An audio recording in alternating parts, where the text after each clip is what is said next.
এখানে আমাদের সাথে উপস্থিত আছেন এই মুহূর্তে আমাদের স্টুডিওতে দুইজন অতিথি। তার মধ্যে আমরা প্রথম অতিথির সাথে কথা বলবো। আপনার নামটা প্লিজ একটু বলবেন। আপনি কোথা থেকে? মারজাহান। মারজাহান, আপনি এসেছেন কোথেকে? আমি মিরপুর পল্লবী থেকে। মিরপুর পল্লবী থেকে। আপনার ঘটনা শুনি আমরা।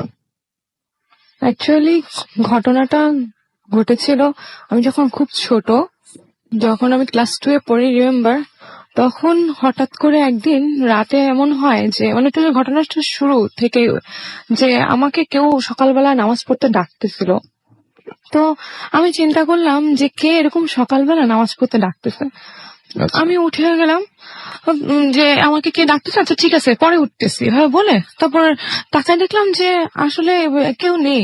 দৌড়ায় মামুনি আব্বুর রুমে চলে গেছি।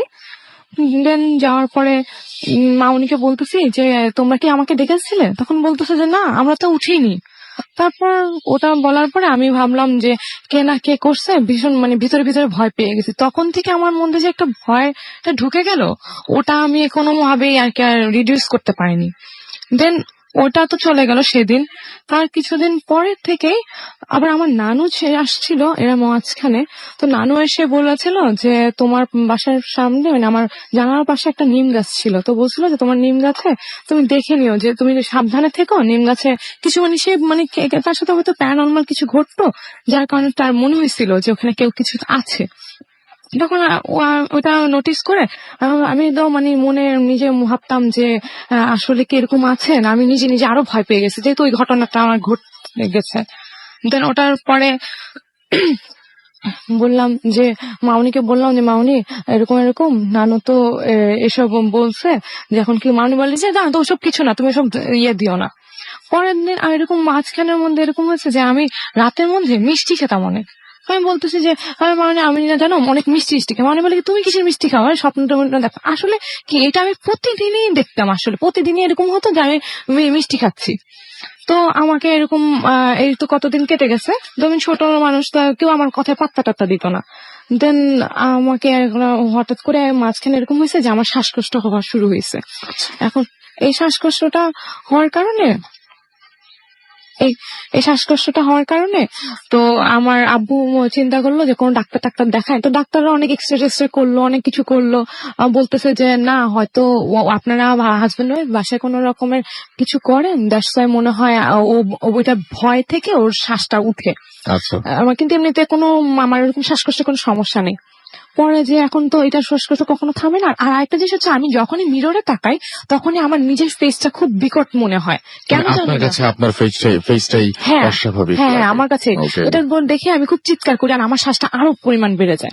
তো আমার একটা হুজুর আন্টি ছিল, হুজুর আন্টি আমাকে দেখে বলতো যে তুমি এমন কি দেখতেছো? আমার মাউনি বলতো যে জানি না ও থেকে কি দেখে আর কিসের জন্য এরকম চিৎকার করে। আর টিচাররা আসলেও হঠাৎ করে এরকম উঠে যেত আর বলতো যে মনে হয় পড়ার ভয়ে এরকম করে। আসলে এরকম পড়ার ভয় না, আমার আসলেই হতো, কিন্তু কেউ বিশ্বাস করতো না এটা। তো ওটা গেল। পরে যে আব্বু চিন্তা করলো যে এবার হুজুর ডাকি, দেখি হুজুর ডেকে কিছু হয় নাকি। তো হুজুর ডাকছে, ডাকার পরে এরকম ঢালো টালো। তো হুজুর বলতেছে যে ওর সাথে কেউ কিছু আছে। এখন ছোট মানুষ তো, এখন ওকে হয়তো কয়েকদিন পর ছেড়ে দিতে পারে। আমি এখন ঝাড়া টাড়ে দিই, তাবিজ ওর সাথে রাখেন। আমি কখনো তাবিজ রাখতে পারি না। আর আমার না কেন জানি এটা বিলিভ হয় না যে তাবিজ রাখলে কি সবকিছু হবে এরকম। তার আমি যে ছোটবেলা থেকে একটা নামাজ পড়ার একটা খুব ইয়ে ছিল, তো ওখানে তো চলে গেল। তারপর এখন এটা কয়েকদিন অফ ছিল মাঝখানে। তো কিছুদিন পরে এরপর এত ঘন ঘন উঠলো যে আর আব্বু মামুনিও খুব খুব চিন্তিত হয়ে গেছে যে আমার সাথে এরকম কি হচ্ছে, বা ডাক্তাররা কিছু করতে পারতেছে না, কেউ কিছু করতে পারতো না, এমন কি হচ্ছে। পরে হুজুরকে আবার ডাকালো, বলতেছে যে কি হয়েছে। এখন ডাকার পর ওরা বলে যে জিন আসে আর কি। তো বলতেছে জিন আসছে, জিন বলতেছে কি আপনার এই বাসা থেকে চলে যান, এটা আমাদের বাসা। আচ্ছা, তখন বলতেছে যে আব্বু বলতেছে যে টাকা দাও, আমরা যাবো, তুমি টাকা দাও। আমরা কেন যাবো, আমাদের তো বাসা তো সব ঠিকই আছে।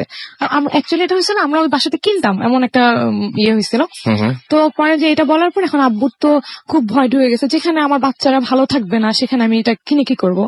তারপরে আব্বু বলতেছে যে না, আমি তো এটা ছাড়বো না, তুমি আমাকে টাকা দাও, তারপর আমি ছাড়বো। একটা ফানি টাইপের কথা আর কি। তারপরে ওই বলতেছে যে না, যদি না যাও তাহলে ওকে আমি রিয়েক্ট করবো, ওকে খুব প্রেশারের মধ্যে রাখতে থাকবো। তো এটা বলার পর আব্বু ভয় পেয়ে আমরা আসলে এটা সুইচ করি বাসাটা থেকে।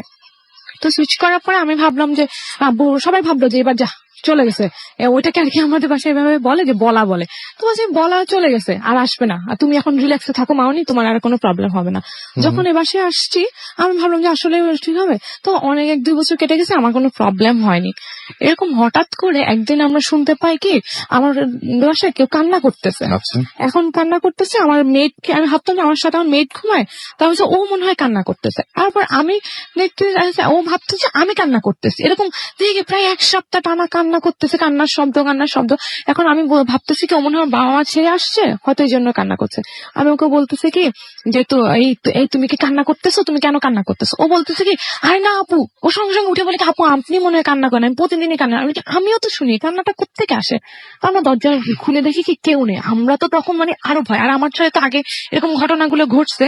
আর আরেকটা জিনিস আমি বলতে ভুলে গেছি যে আমরা যে আগে নিম গাছটাতে থাকতাম, মানুষ বলে যে জিনের কোনো শ্যাডো পড়ে না, বাট আমি পুরো বুঝতে পারতাম যে কোনো একটা মানে এমন একটা মানে কেউ একজন বসে আছে নিম গাছটাতে, এরকম একটা সিচুয়েশন। আর নিম গাছটা যখনই বাতাসটা হতো তখন ওই বাতাসের নিম গাছটা আমার জানালা দিয়ে ঢুকে যেত। ইভেন্চুয়ালি এমন একটা যে আমি এখন পর্যন্ত স্বপ্নে ওই বাড়িটাই দেখি। আই ডোন্ট নো কেন, আমি এটার রিজন এখন পর্যন্ত খুঁজে পাইনি। ওই একটা বাড়ি দেখেন? হ্যাঁ, ওই একটা বাড়ি দেখি। আমি বারবার মামুনিকে এখনো জিজ্ঞেস, মামুনি জানো আমি রিসেন্টলিও দুপুরবেলা শুয়েছি, ওই একই বাড়ির স্বপ্ন, একই বাসা। আমার মনে হচ্ছিল কি ওই যে একটা বারান্দা ছিল, আমাদের বারান্দার পিছনে মনে হয় কোন একটা ঘর আছে, ওটা আসলে একটা বাসা আছে, বারান্দার পিছনে একটা রুম আছে, বাট ওই রুমটাকে আমরা স্টোর রুম বলি, বিল্ডিং এর স্টোর রুম। কিন্তু ওই রুমটাতে এমন কিছু আছে আমি কখনো দেখিনি, বাট আমার স্বপ্নের মধ্যে ওই রুম আসে। আর ওই যে আমাদের যে নিম পাতা গাছ, ওই নিম পাতা গাছের ইয়েছে, এখন তো ওটা ভেঙে একটা অ্যাপার্টমেন্ট হয়ে গেছে, বাট আমি এখনো ওটা কখনোই ভুলতে পারি না। মানে আমার স্বপ্ন থেকে এখন তো অনেক বছর, প্রায় 7-8 বছর হয়ে গেছে আমরা বাসাটা সুইচ করছি, তারপর আমি এখন ওই স্বপ্নগুলোই দেখি। যাই হোক, ওটা গেল। দেন আমরা মাউনি আব্বুকে পরের দিন যে আমাদের ওই ঘটনাটার পরে যে কে এত রাতে কান্না করে, মাউনি আব্বুকে বললাম, পরে যে বললো যে ঠিক আছে আমি হুজুর এনে বাসাটা বন্ধ করে দেই। তো বাসাটা বন্ধ করলো, কিন্তু বাসাটা বন্ধ করলো ঠিকই, আমাদের কাছে কেন মনে হচ্ছিল যে এটা আসলে কিছু থাকবে না। মানে এরকম আমাদের এর আগেও একবার হয়েছিল, তো কিছু হয়নি। তো এবার আমরা হবে না, তো ওই কাহিনী মানে গেল, কতদিন পর্যন্ত ভালো ছিল। দেন একদিন এরকম হয়েছিল যে আমার মামুনির সাথে আমি আমার মামুনি আর আমার কাজিন শুয়েছিলাম। হঠাৎ করে আমার পাশে থেকে কে জানি এত জোরে জোরে নিঃশ্বাস নিচ্ছিল, লাইক আমার পাশে কেউ শুয়ে আছে। এখন আমি মামুনিকে বলছি কি মামুনি একটু আস্তে নিঃশ্বাস নাও না। মামুনি বলছে কি আমি নিঃশ্বাস নিচ্ছি না তো, আমি তো ভাবলাম যে তুমি নিঃশ্বাস নিচ্ছ। তাহলে আমি বলতেছি কি আমার ভাষায় কাজিন ছিল হাসান, ওর নাম, তাহলে মানে হাসান নিচ্ছে। হাসানকে ধরে দেখি ওর খুব কাছে যে দেখি না। আমি মামনি বলে তুমি কিছু শুনতেছো না, তুমি কি বলতেছো? আমি আবারও শুনেছি এত জোরে একটা নিঃশ্বাসের শব্দ কোথা থেকে আসতেছে। আমি তো এত ভয় পেয়ে গেছি, সঙ্গে সঙ্গে মানে আয়াতুল কুরসি পড়া শুরু করে দিছি। তারপর আস্তে আস্তে আমি ঘুমাই গেলাম। দেন এই কাহিনী তো ঘটলো। আমার মাঝে মাঝে এরকম হয় রাতের বেলা আমি মানে ঘুমাই যে আমার পাশে কেউ চলে আসে, আমার সাথে কেউ শুয়ে থাকে, এরকম। আচ্ছা, এটা কিরকম ফিলিং আমাকে একটু বুঝিয়ে বলেন। এরকম যে আমার আগে এরকম হতো যে মানে আমার পাশে কেউ শুয়ে থাকতো, বাট এরকম মাঝখান দিয়ে রিসেন্টলি হয়েছে যে আমার পাশেই না, আমার শরীরের ভিতরে ঢুকে যায়, শরীরের ভিতরে ঢুকে আমার শরীরগুলোকে ধরে রাখে। মানে আমি কোনো নড়াচড়া করতে পারি না, আর আমি খুব মানে বাঁচার চেষ্টা করি। আর আমার তখন এত কষ্ট হয় যে আমি কখন ছাড়বো এটাই। আর তখন মানে ছাড়ার পর আমার মনে হয় আমি একটু ভীতু টাইপেরও, মানে এত ঘটনা ঘটে যাওয়ার পরে আমার আসলে আমি মানে সাহস করতে চাইলেও না, আমার কাছে কেমন জানি মনে হয় যে মানে আসলে এখন যে বলছে আমার কাছে মনে হচ্ছে যে ওরকম না, বাট যখন ওই সময়টা আসে তখন আমি এত পরিমাণ ভয় পেয়ে যাই যে আর কিছু আসলে মানে করতে পারি না। তখন মানে ফোনটা যে ধরবো ঘুমের মধ্যে বা চোখ বন্ধ করে, কিছু করতে পারেন, মানে আপনার নিজের প্রতি নিজের কোনো কন্ট্রোল থাকে না, এরকম একটা অবস্থা। কোনো মতে ফোনটা ধরে মানে আব্বুকে ফোন দেওয়া শুরু করে অন্য রুম থেকে। ভেতরে থেকে আটকে ধরে মানে ব্যাপারটা আমি বুঝিনি। অনেকে বলে যে গলা চিপে ধরে, অনেকে মানে আপনার ভেতরে শরীরের ভেতরে চলে যায়, ভিতরে ঢুকে যায়। আর মানে এটা আমি খুব ভালোভাবে ফিল করতাম আমার শরীরের ভিতরে। আমি ওই মোমেন্টটা কেমন? মনে করেন যে আপনি হঠাৎ করে নির্দিষ্ট কোনো ঘরে শুলে নাকি একা একা শুলে নাকি? হ্যাঁ, আসলে এটাই আমরা পরে করেছি যে আমি আসলে একা শুলে আমার সাথে এই প্রবলেমটাই ঘটে। আচ্ছা, যখন শুলেন তারপরে কিছু যখন ঘটনাটা ঘটলো সেই সিচুয়েশনটা কেমন? হ্যাঁ, মানে আমি যখন শুই তখন হচ্ছে আমি কিছুক্ষণ পরে মনে করেন কাউকে দেখেন? কাউকে দেখি না, বাট নিজের থেকে মানুষ বলে না বোবা ধরে, এখন আমি জানি যে এটা কোনো বোবা না, কারণ কি ঠিক বোবা, ফিলিংটা ওই রকম না।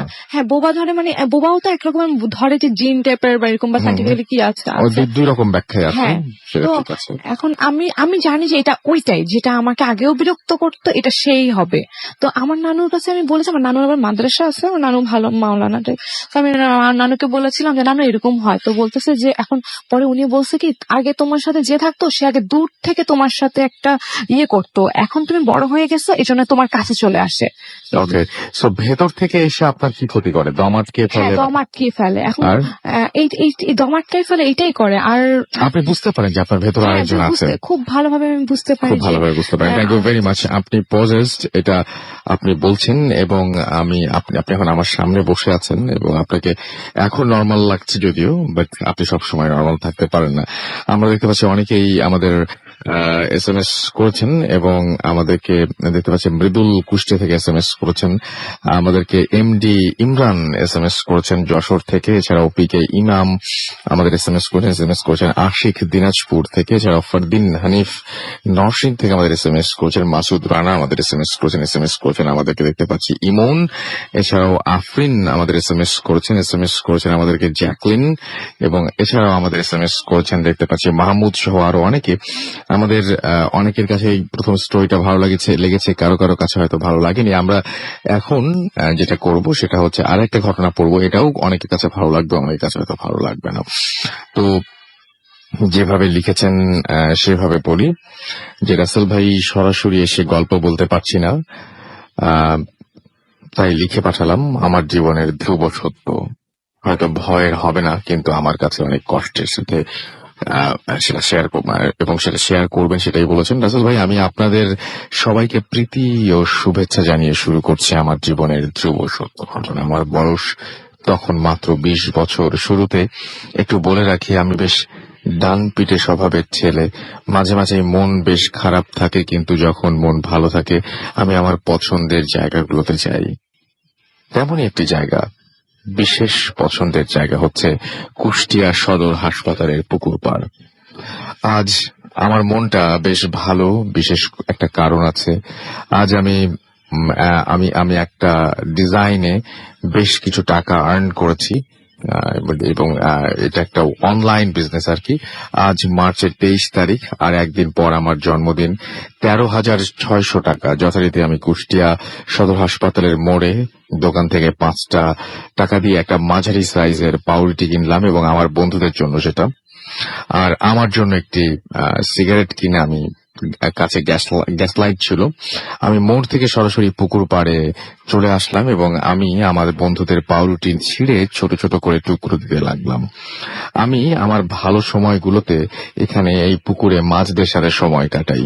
পাউরুটিটা শেষ হয়ে গেলে যথারীতি আমি সিগারেট জ্বালাই, এবং 2-3 মিনিট হতেই আমি সিগারেটটা নিভিয়ে ফেলি, এবং বাসায় ফিরবো বলে চলে আসার মুহূর্তে পেছন থেকে একটি মেয়ে আমাকে ডাক দেয়, বলে ভাইয়া ভালো আছো? হঠাৎ কণ্ঠস্বরটা শুনে আমি একটু চমকে উঠে তাকিয়ে দেখি একটি মেয়ে। আমি বেশ অবাক হই, না আমি তো এই মেয়েকে চিনি না। কে এই মেয়ে? প্রশ্ন করলাম, আপু আপনি কি আমাকে বলছেন? উত্তর পেলাম, হ্যাঁ ভাইয়া আমি তোমাকেই বলছি। প্রত্যুত্তরে আমি বললাম, কে আপনি? আপনাকে তো ঠিক চিনতে পারলাম না, পরিচয়টা কি একটু বলবেন? মেয়েটি বলল, আমি শোভা, তোমাকে দাওয়াত দিতে এলাম। আমি বললাম, আমি তো আপনাকে চিনতে পারলাম না। প্রত্যুত্তরে মেয়েটি বলল, আমি ডাক্তার সোবাহান সাহেবের ছোট মেয়ে, আমরা এখানে এই কোয়ার্টারেই থাকি। প্রশ্ন করলাম, আপু আমাকে কেন দাওয়াত করছেন? আর আমি তো এখনো ঠিক মনে করতে পারছি না যে আপনার সাথে আগে কখনো দেখা হয়েছে কিনা। মেয়েটি বলল, আমি তো তোমাকে ভাইয়া বলছি, তো ছোট বোনের জন্য ছোট বোনের বাসায় আসতে পারবে না? আমি বললাম, ঠিক আছে আমি আসবো, কিন্তু কখন আসবো তোমাদের বাসায়? মেয়েটি বলল, তুমি আগামীকাল ঠিক দুপুরে আমাদের বাসায় আসবা। আমি বললাম, আচ্ছা ঠিক আছে আমি আসবো। মেয়েটি বলল, এখন কি তুমি বাসায় যাবা? আমি বললাম, হ্যাঁ আপু আমি এখন বাসায় ফিরবো। মেয়েটি চলে যাওয়ার সময় কোনো উপহার আনতে হবে না ভাইয়া, শুধু তুমি আসলেই হবে, এটা বলে গেল।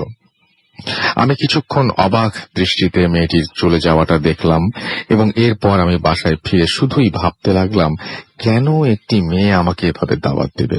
বেশ ভাবলাম, অনেক ভাবলাম, কোনো কিছুই মেলাতে পারলাম না। পরদিন 2টার দিকে আমি মেয়েটির বাসায় আসলাম। অনেক লোকজন, বাইরে বুঝতে পারলাম আজ কারো 40 হচ্ছে এখানে। আমি একজনকে বললাম, আচ্ছা ডাক্তার সোভান সাহেবকে একটু ডেকে দেওয়া যাবে? লোকটি বললেন, ডাক্তার সোভান সাহেব তো ওই যে বসে আছেন। আমি একটু এগিয়ে গিয়ে সালাম দিলাম। ভদ্রলোক আমার দিকে কিছুক্ষণ তাকিয়ে থেকে বললেন, ও তুমি ভালো আছো? আমি অবাক দৃষ্টিতে ডাক্তার সোভান সাহেবকে প্রশ্ন করলাম, আঙ্কেল আমাদের কি কখনো দেখা হয়েছে? ডাক্তার সোভান সাহেব আমার দিকে মায়া ভরা দৃষ্টিতে বললেন, আমাদের আজ থেকে 40 দিন আগে দেখা হয়েছে। আমি এবার রীতিমতো বেশ অবাক হয়ে তাকে প্রশ্ন করলাম, কোথায়, কখন আমাদের দেখা হয়েছে? ডাক্তার সোভান এবার যা বললেন আমি শুনে নিজেকে আর ঠিক রাখতে পারছি না। তিনি বললেন, আজ থেকে 40 দিন আগে আমার ছোট মেয়ে স্কুল থেকে ফেরার পথে মাইক্রোবাসে ধাক্কা খায় এবং তার যখন রক্তের প্রয়োজন হয় সেই মুহূর্তে আমি তার মেয়েকে রক্ত দিয়ে নাকি মেয়েটাকে দিয়েছিলাম এবং মেয়েটাকে বাঁচানো সম্ভব হয়নি। এই মুহূর্তে নিঃশ্বাস নিতে বেশ কষ্ট হচ্ছে, মনে হচ্ছে আমি এক গোলক ধাঁধার মধ্যে রয়েছি। পাশে রাখা চেয়ার টানটাতে আমি নীরব হয়ে কিছুক্ষণ বসে রইলাম। কিছু সময় পর মেয়েটির বড় বোন এসে আমাকে বলল, ভাইয়া তুমি বাসার ভেতরে আসো, আম্মু তোমার সাথে কথা বলবে। আমি মেয়েটির সাথে তাদের বাসার ভেতরে প্রবেশ করলাম। মেয়েটির মা আমাকে দেখে বললেন, বাবা ভালো আছো? আমি বললাম, জি আমি ভালো আছি। মেয়েটির মা আমাকে এবার যা বললেন তা আমি কখনো আশা করিনি শোনার জন্য। তিনি বললেন, আমাদের আসল বাড়ি বরিশাল, লোপা ও শোভার বাবা বদলি হবার কারণে আমরা কুষ্টিয়াতে 4 মাস। 40 দিন আগে যখন শোভার অ্যাক্সিডেন্ট হয় তখন অনেক খোঁজাখুঁজি করেও কোথাও এক ব্যাগ এবি পজিটিভ রক্ত পাওয়া যায়নি। সেই মুহূর্তে কিভাবে যে তুমি আসলে আর আমাকে আমার মেয়েকে রক্ত দিলে হয়তো তোমার মনে নেই, কিন্তু আমার মেয়ে রক্ত নেওয়ার 2 ঘন্টার পর সুস্থ ছিল এবং সজ্ঞান ছিল। সে বলেছিল কে আমাকে রক্ত দিয়েছে, আমি তাকে দেখতে চাই। আমি আমার মেয়েকে বলেছিলাম তোমার এক ভাইয়া তোমাকে রক্ত দিয়েছে। শোভা বলল, ভাইয়া কই, আমি ভাইয়াকে দেখবো। আর তার 10-15 মিনিটের মাথায় শোভা মারা যায়। যার মাধ্যমে তুমি আমার মেয়েকে রক্ত দিয়েছিলে তার কাছে তোমার খোঁজ করলে সে তোমাকে চেনে না। রক্তের প্রয়োজন জানতে পেরে তুমি রক্ত দিয়েছো। আমি বলি যে সে তোমাকে চেনে না, রক্তের প্রয়োজন বলে তুমি রক্ত দিয়েছো। শোভা মারা যাবার 7ম দিনের মাথায় আমি স্বপ্ন দেখি শোভা বলছে আমার ভাইয়া আমাদের বাসায় আসবে, ওকে বলো আমি কখনো ভাইয়াকে ভুলবো না। কথাগুলো যখন আমি শুনছিলাম আমার চোখ দিয়ে অঝরে পানি ঝরছিল। আমি কথা শেষ করে বাসায় ফিরে আসি। কোনোভাবেই শান্তি পাই না, শুধু ভাবি, ইস একটু যদি মেয়েটার সাথে দেখা করে আসতাম। এখানে বলে রাখা ভালো, আমি যাদেরকে এ পর্যন্ত রক্ত দিয়েছি তাদের কখনো দেখিনি, হাতে গোনা পরিচিত 2 জন বাদে। আর একটি কথা, আমার বোনটির সঙ্গে এখনো আমার কথা হয়। ঘটনাটা আমাদের পাঠিয়েছেন কুষ্টিয়া থেকে আমাদের একজন লিসেনার, এবং ঘটনাটা একটু অন্যরকম।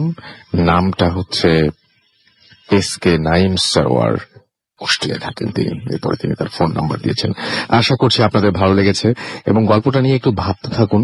এবং এখনো তাদের কথা হয় সেই পুকুর পাড়ে গেলে। আপনাদের মধ্যেও অনেকে ব্লাড ডোনেট করেন, কেউ কেউ হয়তো চেনেন, কেউ হয়তো চেনেন না, কখনো হয়তো কারোর সাথে কোনোদিন দেখা হয়নি, কিন্তু এইরকম একটা ঘটনা খুব অদ্ভুত না? ব্যাপারটা কেমন লাগলো সেটা SMS করে জানান আমাদেরকে ফেসবুকে। ফিরে আসছে একটা ছোট্ট বিরতির পরে। স্টে টিউন টু রেডিও ফুর্তি এন্ড ডোন্ট স্টপ দ্য ফুর্তি।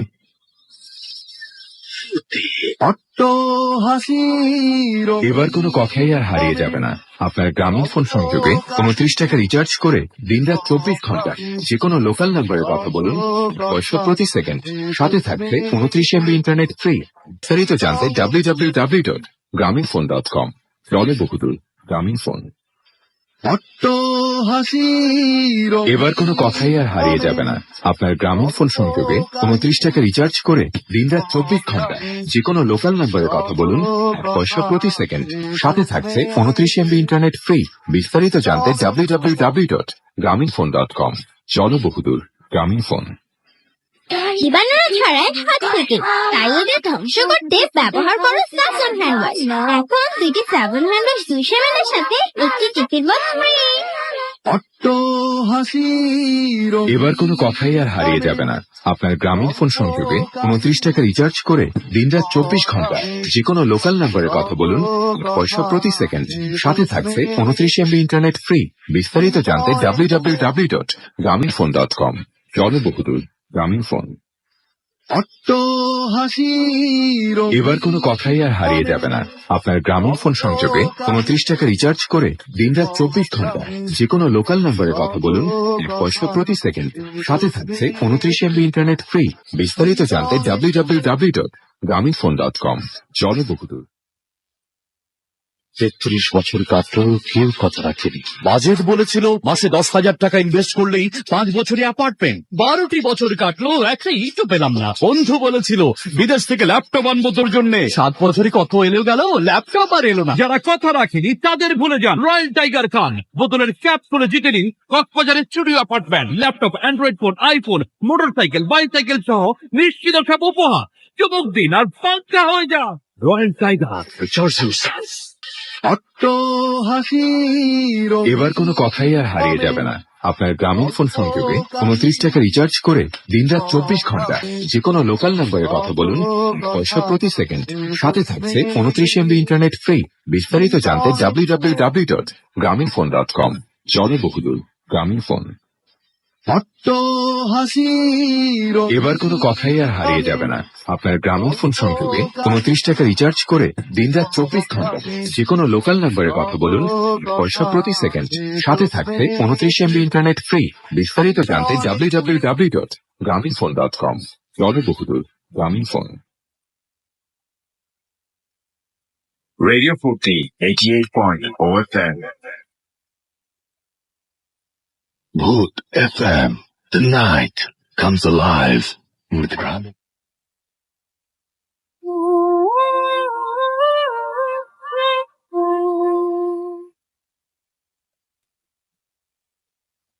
Welcome back. আমাদেরকে পিঞ্জিরা খুলনা থেকে SMS করে বলেছেন, ভাইয়া কেমন আছেন? আমি সবসময় ভালোর দলে এবং সবসময় ভালো থাকি এবং সবসময় ভালোর দলে। আমাদেরকে রাকিন ময়মনসিংহ থেকে লিখেছেন, আজকের ঘটনাগুলো অনেক জটিল হচ্ছে, তবে দ্বিতীয়টা অন্যরকম। তাহাবিব আমাদের চিটাগং থেকে লিখেছেন যে আচ্ছা ওকে, প্রশংসা করেছেন। প্রশংসা করলে আমরা সব খুব বিব্রত হয়ে যাই। রবিন আমাদের মিরপুর থেকে লিখেছেন যে সেকেন্ড ঘটনাটা খুব ভালো লাগলো, সত্যি হার্ট টাচ করে যাওয়ার মতো। এছাড়াও সানি আমাদের উত্তরা থেকে লিখেছেন যে হাই রাসেল ভাই, সেকেন্ড স্টোরিটা অনেক ভালো লাগলো। এবং আমাদেরকে দেখতে পাচ্ছি যে এছাড়াও সাগর SMS করেছেন বরগুনা থেকে এবং সেকেন্ড স্টোরিটা তার কাছে ভালো লেগেছে। আমাদেরকে MD আহসান SMS করেছেন, আমাদেরকে খুলনা থেকে ইমরান SMS করেছেন, সেকেন্ড স্টোরিটা অসম ছিল তাই লিখেছেন। খুলনা থেকে আনোয়ার এবং তার ওয়াইফ আফরিন আমাদের SMS করেছেন। আদিল খান চিটাগং থেকে SMS করেছেন। পান্না ময়মনসিং থেকে লিখেছেন nice story. SH Abrar Hazaribagh থেকে লিখেছেন সেকেন্ড স্টোরিটা অস্থির ছিল। অর্চি ঢাকা থেকে লিখেছেন যে পুকুর পাড়ে গেলে দেখা হয়, ব্যাপারটা ক্লিয়ার না। পুকুর পাড়ে গেলে দেখা হয় মানে ভাই, পুকুর পাড়ে যখন যায় তখন সেই মেয়েটিকে সে দেখতে পায় এবং তাদের মধ্যে কথা হয়। আমাদেরকে রিয়াজ চিটাগং থেকে লিখেছেন। আমাদের এছাড়াও রিফাত আমাদের রংপুর থেকে লিখেছেন। এছাড়া আমাদেরকে দেখতে পাচ্ছি দুর্জয় লিখেছেন। রাসেল ভাই আচ্ছা নাম লেখেননি, সুতরাং পড়তে পারলাম না। জাওয়াদ আমাদের SMS করেছেন। আমাদেরকে দেখতে পাচ্ছি ফুর্তি FM। শুভ খুলনা থেকে SMS করেছেন। আমাদেরকে দেখতে পাচ্ছি সুজন। এছাড়াও আমাদেরকে SMS করেছেন দেখতে পাচ্ছি বৃষ্টি মোহাম্মদপুর থেকে আমি আচ্ছা মাগুরা SR সাকিব রেজা। আচ্ছা ওকে, আমাদেরকে দেখতে পাচ্ছি যে আরো অনেকেই লিখেছেন আমাদের এখানে। এন্ড আমরা আরো একবার উনিও লিখেছেন সেই 25শে মার্চের ভয়াল কালো রাত্রের কথা। ইয়েস, আমরা আরো একবার শ্রদ্ধা ভরে স্মরণ করছি সেই নিরস্ত্র মানুষগুলো যারা সেদিন প্রাণ হারিয়েছিল এবং মুক্তিযুদ্ধে প্রাণ দেওয়া 30 লক্ষ শহীদদের আমরা শ্রদ্ধা জানাই, বিনম্র শ্রদ্ধা জানাই ভূত এফএমের পক্ষ থেকে। এবং আমরা সম্মান জানাই তাদেরকে এবং তাদের জন্যই আজকে অর্জিত হয়েছে স্বাধীনতার ভালোবাসার মূল্যটা কতটুকু, এইটা উপলব্ধি করতে না পারলে আসলে খুব মুশকিল। এটা আসলে কেউ কাউকে উপলব্ধি করতে পারে না, নিজে থেকে উপলব্ধি করতে হয়। এবং আমি এই দেশের হাওয়া এবং এই দেশের মাটি, এই দেশের পানি নিয়ে বেঁচে আছি। এটা কিন্তু মানে কি বলবো, যে নাথিং ফর গ্রান্টেড, কিন্তু রাইট। মনে হচ্ছে যে আমি খুব মানে ভালোই তো, মানে আমি আমার দেশের স্বাধীনতা নিয়ে, আমার দেশ নিয়ে চিন্তা না করলে কি যায় আসে, অনেক কিছু যায় আসে। এটা আপনাকে কেউ শেখাতে পারবে না, এটা আপনার নিজেকে বুঝতে হবে। এবং আমি জানি যে আমাদের এখন যারা শুনছে তাদের মধ্যে আপনি আমার চাইতে অনেক বেশি ভালো জানেন এই ব্যাপারটা। যাই হোক, আমরা চলে যাব আমাদের দ্বিতীয় অতিথির কাছে। আপনার নামটা প্লিজ একটু বলবেন, তারপরে আমরা আপনার ঘটনা শুনবো। আরো একবার আপনার নামটা বলতে হবে। আমার নাম রাফি, আমি মিরপুর পল্লবী থেকে এসেছি। জি আমার সাথে একটা ঘটনা ঘটেছিল জি। কিছুদিন আগে, জি। যে আমি বিকাল বেলা আমি কিছু খাবার কেনার জন্য বাইরে গিয়েছিলাম। হুম। তখন বাইরে যাওয়ার পর আমি থাকি সিক্স ফ্লোরে, ঠিক আছে। আমি যখন ব্যাক করতেছিলাম তখন আমি লিফটে দেখি একটা বাচ্চা 10 to 12 years old, O 5th ফ্লোরে থাকে। ও লিফটটাকে সাইমultaneously ট্যাপ করছে, হুম। মানে প্রেস করতেছে, টেস্ট টেস্ট করে একটা আওয়াজ হচ্ছে। আমি বলছি যে তুমি এত জোরে দিয়ে তো লাভ নাই, লিফটটা তো তোমার টাইম মতোই আসবে। ও না কথা বলে লিফটে আসলে রাশ করে লিফটের মধ্যে ঢুকে গেল। তারপর আমি ওর পিছে ঢুকলাম। তারপর কিছুক্ষণ পর লিফটটা হাফ এন্ড ক্লোজ হয়ে আবার খুলে গেল। এমন ভাবে আওয়াজটা দিল যে বাচ্চাটা একটু আগে যেভাবে বাইরে থেকে ট্যাপ করতেছিল ওই লিফটের বাটনটা, ওইভাবে মনে হচ্ছে যে কে জানি ট্যাপ করলো, কিন্তু ওটা আমি ধরলাম না। কিন্তু আর যখনই লিফটটা ওপেন হলো তখন মনে হলো যে কেউ একজন লিফটের মধ্যে ইন করছে। আপনি নর্মালি বুঝবেন যদি কেউ লিফটে ইন করে, লিফটে একটু শেক করে, লাইক সাসপেনশন টাইপের। তারপর কিছুক্ষণ 5th ফ্লোরে যখন ছেলেটা নামলো তখন দেখলাম কি যে ছেলেটা তো দৌড় দিয়ে নেমে গেল, কিন্তু মনে হলো যে একজন নামেনি, সেখানে 2 জন নামছে। সেটা তো তখন আমি এত ভয় পেয়েছি যে আমার হাতের লোম টোম খাইয়ে গেছিল। তখন আমি ওই 6th ফ্লোরে যেয়ে বাসায় যে কারোর সাথে শেয়ার করে নিয়ে মনে করছি সবাই ঠাট্টা করবে বা ফাইজলামি করবে যে বানিয়ে বলছে এরকম কিছু। তারপর কিছুদিন পর শেষ হওয়ার পরে দিয়ে ফ্রেন্ড দেখলাম যে 4তলা একটা ছেলে সেম এই জিনিসটা ফেস করছে। ফেস করার পর ওর আবার ড্যাডিকে বলছে এই ঘটনা যে এরকম এরকম হয়েছে। আমি 4তলায় নামছি কিন্তু লিফটে কেউ ছিল না, 5তলায় যে লিফটটা থামছে। আচ্ছা। আর আমি নিচ থেকেও কেউ যেন উঠছে এরকম একটা ফিলিং পেয়েছি। ও 5তলায় ও দৌড় দিয়ে 5তলায় যেয়ে দেখলো যে 5তলায় কেউ নামে নেয় আর কেউ লিফটে বাটন ট্যাবও করে নেই। আচ্ছা। 5তলায় কে জানি নামলো এমন ও কিন্তু 4তলায় নামছে। আচ্ছা। 5তলায় যাওয়ার কোনো প্রশ্ন ওঠে না। ওকে। পরে দিয়ে এটা যে ম্যানেজারকে বলা হয়েছে যে অ্যাপার্টমেন্টে যে এরকম এরকম সমস্যা, এটা আরো কয়েকজন ফেস করছে, এটা কি আসলে লিফটের সমস্যা না অন্য কিছু। পরে দিয়ে টেকনিশিয়ানদের আনার পর লিফটের দেখলো যে বললো যে না কোনো সমস্যা তো, কোনো ম্যাল ফাংশনিং বা কিছু হচ্ছে না, এটা একেবারে ঠিকই আছে, যে এরকম না যে এই সমস্যা ওই সমস্যা। আর লিফটটা ছিল নিউ, এর জন্য কোনো সমস্যা হতেও পারে না। তারপর দিয়ে এটা আর চেপে গেল, কেউ তুললো না ঘটনাটি। তারপর দিয়ে কিছুদিন পর আমার মাথায় আসলো যে না এটা তো হতে পারে না, আমি তো ফিল করছি যে কেউ উঠছিল, আর এটা তো আমি একা ভিকটিম না, আরো 2-3 জন এরকম ফেস করছে। পরে দারোয়ানকে যে জিজ্ঞেস করলাম যে চাচা এই বিষয়টা কি, চাচা বলতে কোনোভাবেই রাজি না যে এরকম এরকম। অনেক কষ্ট করে তাকে ম্যানেজ করে বললো যে তোমরা আসার আগে 5তলায় একটা লোক থাকতো, লাইক 40 years old। তিনি লিফট যখন নতুন লাগাইছিল তখন এরকম লিফটের মধ্যে যখন 5তলায় যাচ্ছিল তখন লিফটটা হঠাৎ করে স্টপ হয়ে গেছিল। স্টপ হয়ে ডাইরেক্ট 2 আর 3 ফ্লোরের মাঝখানে এটকে গেছিল, মানে হাফে এটকে ছিল। পরে দিয়ে তিনি যখন লিফটটাকে হাত দিয়ে টান দিয়ে খোলার সময় তিনি 3rd ফ্লোরে বের হতে চেয়েছিল উপর দিয়ে, লিফটটা আবার ঠাস করে পড়ে গেছিল। তখন উনি ওনার বুকে চাপস খেয়ে রিপস ভেঙে উনি ওখানে ইন্তেকাল করেছিল। তারপর থেকে এই ঘটনাগুলো শুরু হয়েছে। দারোয়ান এসব জানে কিন্তু কেউ বলে না, কেউ ভয় পাবে বা সামথিং লাইক দ্যাট। সো এই ছিল আপনার ঘটনা।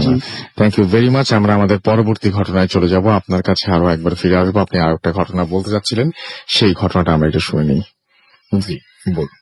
আসলে আমার যে বলেছিলাম যে তখন আর কি আমার যে কেউ আমাদের পাশে এসে শুয়েছিল, তো তারপর থেকে আবারও হুজুর ডাকা হলো, হুজুর ডেকে সব ঘর বন্ধ করা হলো। তো ভাবলাম যে কিছুদিন মানে কিছুদিন আর ওই হুজুর ডাকার ঠিক এক সপ্তাহের মাথায় এরকম ঘরটার বন্ধ থাকে, তো কেউ কেউ কোনো ডিস্টার্ব করে না। দেন এরপর আবার সেই ডিস্টার্বটা শুরু হয়। তো এরকম ভাবলাম যে হয়তো এবার সব রিডিউস হয়ে গেছে, কোনো প্রবলেম হবে না। একদিন আমার খুব জ্বর, আমি আব্বুর সাথে শুই, তখন আমি মেবি ক্লাস 9-10-এ পড়ি। তো আব্বুর সাথে শুই জ্বরের ভিতরে। তো আব্বুর যে খাটটা আছে তার এক কর্নে, আব্বু তো একদম মানে যেখান থেকে খাট থেকে নামে এই সাইডটাতে শুয়ে, আর আমি অপোজিট ছিল, ওটা ছিল ওয়ালের সাথে।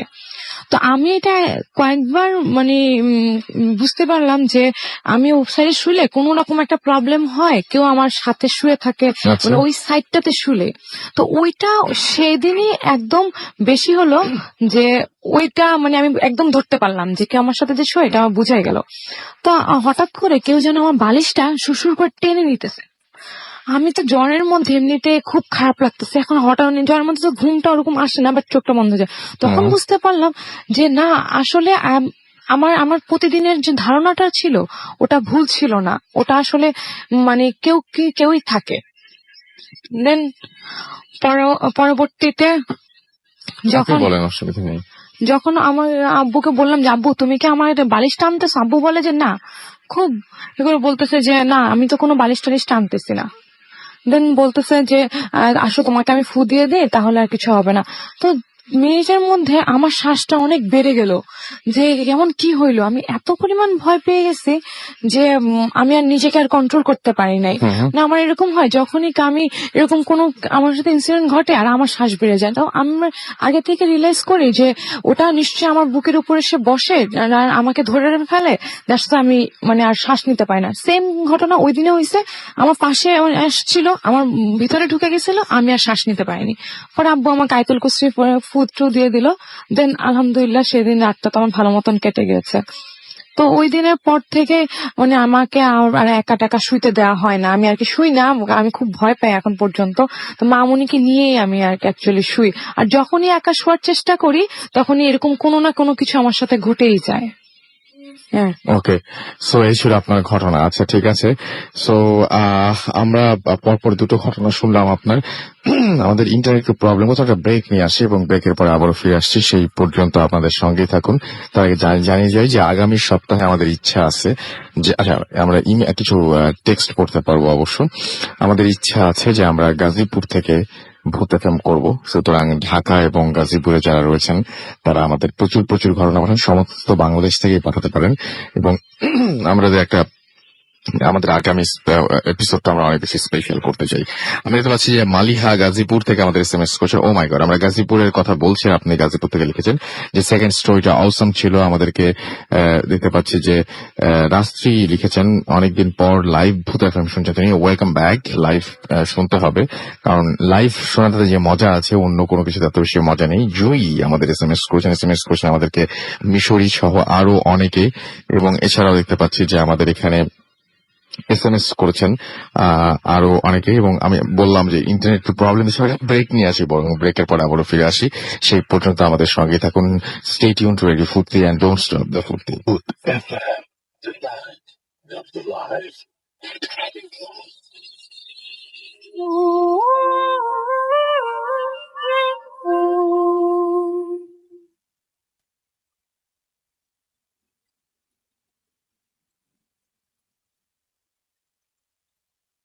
হ্যালো এভরিওয়ান, আমার নাম সৌরভ দত্ত। আমি কলকাতা থেকে বলছি। আমার জীবনে কিছু ঘটনা ছিল যেগুলো আমি আপনাদের এই রেডিও ফুর্তির ভূত এফএম এ শেয়ার করতে চাই। তো আমি একজন ইলেকট্রিক্যাল ইঞ্জিনিয়ার, জবের জন্য আপনার উড়িষ্যাতে একটা জব করতে গিয়েছিলাম। তো সেখানে আমরা কয়েকজন বন্ধু মিলে ঠিক করি যে আমরা বাইরে থাকবো। ওখানকার কোয়ার্টার আমাদের ঠিক ভালো লাগছিল না তখন। তো বাইরে থাকার প্ল্যান করে আমরা একটা বেরোলাম। ওই সাথে একটা পাড়া আছে, খ্রিস্টান পাড়া, এরিয়াটার নামই খ্রিস্টান পাড়া। তো সেখানে এরিয়াটা খুব শান্তশিষ্ট, আমরা ওরকমই ধরনের একটা শান্তশিষ্ট জায়গা খোঁজার চেষ্টা করছিলাম বহুত দিন ধরে। তো তারপরে হয়েছে কি, একটা দেখতে দেখতে একটা বাসা পাওয়াও গেল। সেখানে মিস্টার মোসেসের বাড়ি, সেটা ওনারা থাকতেন না এই বাড়িটাতে কেউই, ওরা সবাই ভুবনেশ্বরে থাকতেন। আমরা ভাড়া পেয়েও গেলাম, যে যার মতো রুম শেয়ার করে নিলাম। বাড়িটাতে অনেক কটা রুম ছিল বাইদাবে, আমরা নিজের মতো রুম শেয়ার করলাম এবং আমরা সেখানে যথারীতি থাকতে আরম্ভ করলাম। তো আমরা জানতাম না বাড়ির পেছন দিকটা লক করে রেখেছিলেন ভদ্রলোক, আমাদেরকে চাবি দেননি তার, কিন্তু আমরা চাবি কখনো চাইও নি, আমাদের প্রয়োজন হতো না বাইরের দিকটা যাওয়ার, কারণ আমরা সারাদিন প্রাইভেট কোম্পানির জব করতাম, বাইরে সারাদিন থাকার পর আর এসে ইচ্ছা করতো না যে কোনো কিছু করি। তো সেই জন্য আমরা নিজেদের মতো থাকতাম, থেকে এসে খাওয়া দাওয়া করে শুয়ে পড়তাম, বা কখনো বাইরে থেকে খেয়ে এসে রাত্রেবেলাতে শুয়ে পড়তাম, একটু টিভি দেখে একটু জাস্ট নিজেদের মতো একটু সামান্য রিল্যাক্স করে শুয়ে পড়তাম। আমাদের লাইফটা এরকমই ছিল। হ্যাঁ, একমাত্র রবিবার দিন আমরা সবাই রোববার বিভিন্ন জায়গায় ঘুরতে যেতাম, গাড়ি ড্রাইভার ছিল সঙ্গে, অসুবিধা হতো না। তো একদিন হয়েছে কি রাসেল ভাই, একদিন হঠাৎ করে আমাদেরই একজন কলিগের শাদি ফিক্সড হলো আর কি। তো সে ছিল খ্রিস্টান। তো যাই হোক, তারা সবাই এবার নিমন্ত্রিত হয়ে সবাই, আমাদের সবাই নিমন্ত্রণ ছিল আর কি সে টাইমে। এবার সেদিনকে আমার অ্যাকচুয়ালি শরীরটা একটু প্রচন্ড খারাপ হয়েছিল আর কি। তো আমি যাবো বলি সকাল থেকে ঠিক করেছিলাম, আবার যাবো না এরকম ধরনের একটা মাথাতে আসছিল যে যাবো না যাবো, এরকম একটা ব্যাপার। সন্ধ্যাবেলার সময় সবাই ঠিক করলো যে হচ্ছে, সেই সময় আমার হঠাৎ করে মাথা ঘুরতে শুরু করে দেয়। তো তারপরে আমি যাবো না বলেই ঠিক করলাম শেষমেশ। হুম এবার আচমকা আমি ভাবলাম বাড়িতেই থাকি, আমি আমার গার্লফ্রেন্ডের সাথে কথাবার্তা বলবো, শুয়ে শুয়ে, এবং মাঝে মধ্যে একটু টিভি দেখবো, বা মাঝে দিকে কিছু সিনেমা বা মুভিজ দেখে টাইম কাটিয়ে দেবো, বা ফেসবুক সোশ্যাল নেটওয়ার্কিং সাইটে একটু টাইম পাস করবো, এটাই চিন্তা ভাবনা ছিল। বাট সেই সময় ওই জায়গাতে লোডশেডিং হয়ে যায়। লোডশেডিং হয়ে যায় আমাদের বাড়িতে, তখন অ্যাকচুয়ালি ইনভার্টার ছিল না সেই বাড়িতে।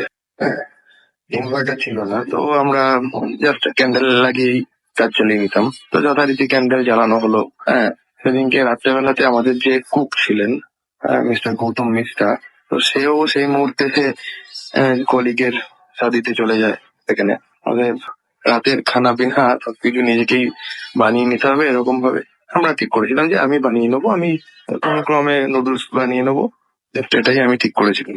তো কি হলো রাসেল ভাই, তারপরে আমি যখন নুডলস বানাচ্ছি তখন মনে হচ্ছে পেছন থেকে কে যেন, কার যেন নিঃশ্বাস পড়ছে ঘাড়ের কাছে, আর মোমবাতিটা সমানে তার ইয়েতে দুলছে, অথচ আপনার সেই সময় কোন রকমের হাওয়ার কোনো একটু গাছের পাতা পর্যন্ত নড়েনি, এত বিভৎস গুমট গরম ছিল। আর হাওয়াটা যে হাওয়া আমার গায়ে পড়ছিল, প্রচন্ড পরিমাণে ঠান্ডা হাওয়া, প্রচন্ড পরিমাণে ঠান্ডা, পুরো মনে হচ্ছে বরফ থেকে কেউ যদি মুখে বরফ নিয়ে যদি কেউ যদি ফু দেয়, বা অ্যাকচুয়ালি যদি মানে এসির ঘামে ভিজে এসে রোদে গরমে ঘুরে এসে যে এসির ঠান্ডা হাওয়াটা যদি কখনো গায়ে লাগে, সেই হাওয়াটা যেমন লাগবে আর কি, ঘামে সোয়েট করা বডিতে যখন ঠান্ডা হাওয়াটা যদি লাগে সেরকম লাগছিল। বুঝতে পারিনি, অতটা কেয়ারও করিনি অ্যাকচুয়ালি। আমি তখন নুডলস তৈরি করার সাথে সাথে আমি আমার গার্লফ্রেন্ডের সাথে কথা বলতে ব্যস্ত ছিলাম। হলো জিনিসটা, অথচ খেয়াল করিনি, অতটা পাত্তা দিইনি। তো যাই হোক, নুডলস বানানোর পর যখন খেতে বসি, তখন কেন জানি না মনে হলো যে পেছনে কেউ একজন রয়েছে।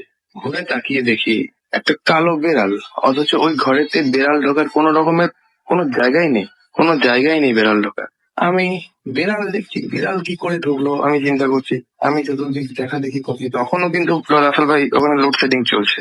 তো তারপরে চিন্তা করলাম যে কি করা যায় এবার, একে তো বার করতে হবে, আমার তো একে ঢুকলো কোন দিকে, আমি সেটাই চিন্তায় পড়ে গেছি। তারপরে ভাবলাম হয়তো সিঁড়ির তলার যে গ্রিলটা আছে, সেই গ্রিল দিয়ে কোনোভাবে ঢুকে পড়েছে হয়তো, মেবি। তো যাই হোক, আমি তাকে তাড়াবার ব্যবস্থা করার উপক্রম করতেই সে দেখলাম আর নেই সেখানে। কোন দিকে এসেছিল কোন দিকে গেল কিছুই বুঝতে পারলাম না। যাই হোক, আবার আমি আমার নুডলসে মনোযোগ করলাম। তো লোডশেডিং ছিল রাসেল ভাই, আগেই বলেছি। আমার সাথে তখনও খেয়াল ছিল না যে লোডশেডিং চলছে আর কি। তখন মানে আমি এতটাই জিএফের সাথে আমার গার্লফ্রেন্ডের সাথে কথা বলতে ব্যস্ত যে আমি তখন খেয়ালই করিনি যে লোডশেডিং। যাই হোক, আমি 2-3 বার সুইচ টেপার চেষ্টা করলাম, তারপরে খেয়াল করলাম যে এত লোডশেডিং রয়েছে। তারপরে আমি যথারীতি নুডলস খেতে শুরু করে দিই। তো তারপরে নুডলস খেয়ে যখন আমি উঠবো, ওঠার পরই সঙ্গে সঙ্গে ঘুরেই দেখি দুখানি চোখ, একদম পুরোপুরি মণিহীন চোখ, টকটকে লাল মণিহীন চোখ, দুখানা চোখ ঠিক আমার ঘাড়ের কাছেই, একদম মণিহীন চোখ। মানে আমি তখন রাহুল ভাই আমার হাত থেকে সমস্ত যে নুডলসের জন্য যে সমস্ত পাত্রগুলো আমি নিয়েছিলাম সবকিছু আমার হাত থেকে পড়ে গেছে, যে সমস্ত জিনিসপত্রগুলো আমার হাতে ছিল, স্পুন, সবকিছু আমার হাত থেকে পড়ে গেছে। এমনকি আমার হেডফোন বাজাচ্ছিল আমার বাঁ হাতে, আমার মোবাইল ফোনটাও ধরা ছিল। তো সেই মুহূর্তে সেটাও কিন্তু হাত থেকে সম্পূর্ণ পড়ে গেছে। এবং কি বলবো আমি, মানে আমি কিভাবে যে সামলালাম আমি নিজেও বুঝতে পারলাম না। হ্যাঁ, তারপরে যখন তাড়াতাড়ি করে একটা দেশলাই কাটি ম্যাচ বক্স থেকে বার করে আমি জ্বালাই, তখন আর কিছু দেখতে পাই না। আমার কাছে এমন ডাউট লাগলো, আমি ভাবলাম হয়তো যে আমার শরীরটা একটু ভালো নেই। তো যাই হোক, এখন শুয়ে পড়ে যায়। হ্যাঁ, তো আমার গার্লফ্রেন্ড দিক থেকে বলছে, ফোনের ওপর থেকে বলছে, কি হয়েছে এরকম ঠক করে আওয়াজ উঠলো কেন, বাথরুম কোথুম পড়ার মতো? আমি বললাম, আমার মা শরীরটা তো ভালো নেই আজকে, তো উঠতে গেলাম মাথাটা ঘুরে গেল, তাই সব কিছু পড়ে গেল। বললো, আচ্ছা। এই বলে ওকে গুড নাইট বলে ফোন রেখেছি। আমি আমার খাবারের জায়গাগুলো সব পরিষ্কার করে আমি আবার শুয়ে পড়বো। আবার পরিষ্কার করার সময় সেই একই কন্ডিশন আমি দেখতে পাবো করলাম। তখন অবশ্য মোবাইলে আমি, আমার মোবাইলে টর্চটা অন ছিল, হ্যাঁ, এবং মোবাইলে আমি গান শুনছি। বিশ্বাস করেন রাসেল ভাই, মুহূর্তে মানে কি বলবো আমি জানি না, মানে অদ্ভুতের চেয়ে অদ্ভুত আর কি একটা ব্যাপার। আমার মোবাইল ফোনে আমি বরাবর ওই গানগুলো আমি শুনি আর কি। মানে আমার কিছু প্রিয় গান আছে, হ্যাঁ। তো প্রিয় গান আপনাদের বাংলাদেশের তপুর কিছু গান আছে, আমার খুব প্রিয়, সেগুলো বরাবরই আমি শুনি। হ্যাঁ, তো সেই গানগুলো আমি চালিয়েছিলাম। তো কোনোদিন রাসেল ভাই ওই গানগুলো আটকায় না। সেদিনকে সমানে আটকে আটকে যাচ্ছিল, আর সমানে আমার পিঠে একটা ঠান্ডা হাওয়া করছিল। আমি বুঝতে পারলাম না, আমি মোবাইলটা ভাবলাম আবার সুইচ অফ করে সুইচ অন করি।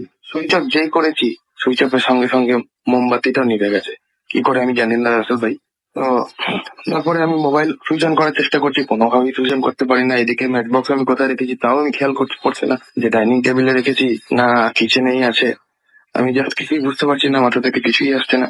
হ্যাঁ, জাস্ট কোনো ক্রমে হাতে হাতে হাতে হাতে, হ্যাঁ, খোঁজার চেষ্টা করলাম। সেখানে দেখলাম কি বস্তু, ঠান্ডা, খুব ঠান্ডা। মানে লোহার যদি জিনিস আমি যদি কখনো যদি টাচ করে থাকি, তো একটা গরমকালের সময়, তাও আবার কিচেনে, কিচেনে একটু বেশি টেম্পারেচারটা একটু বেশি থাকে সাধারণত।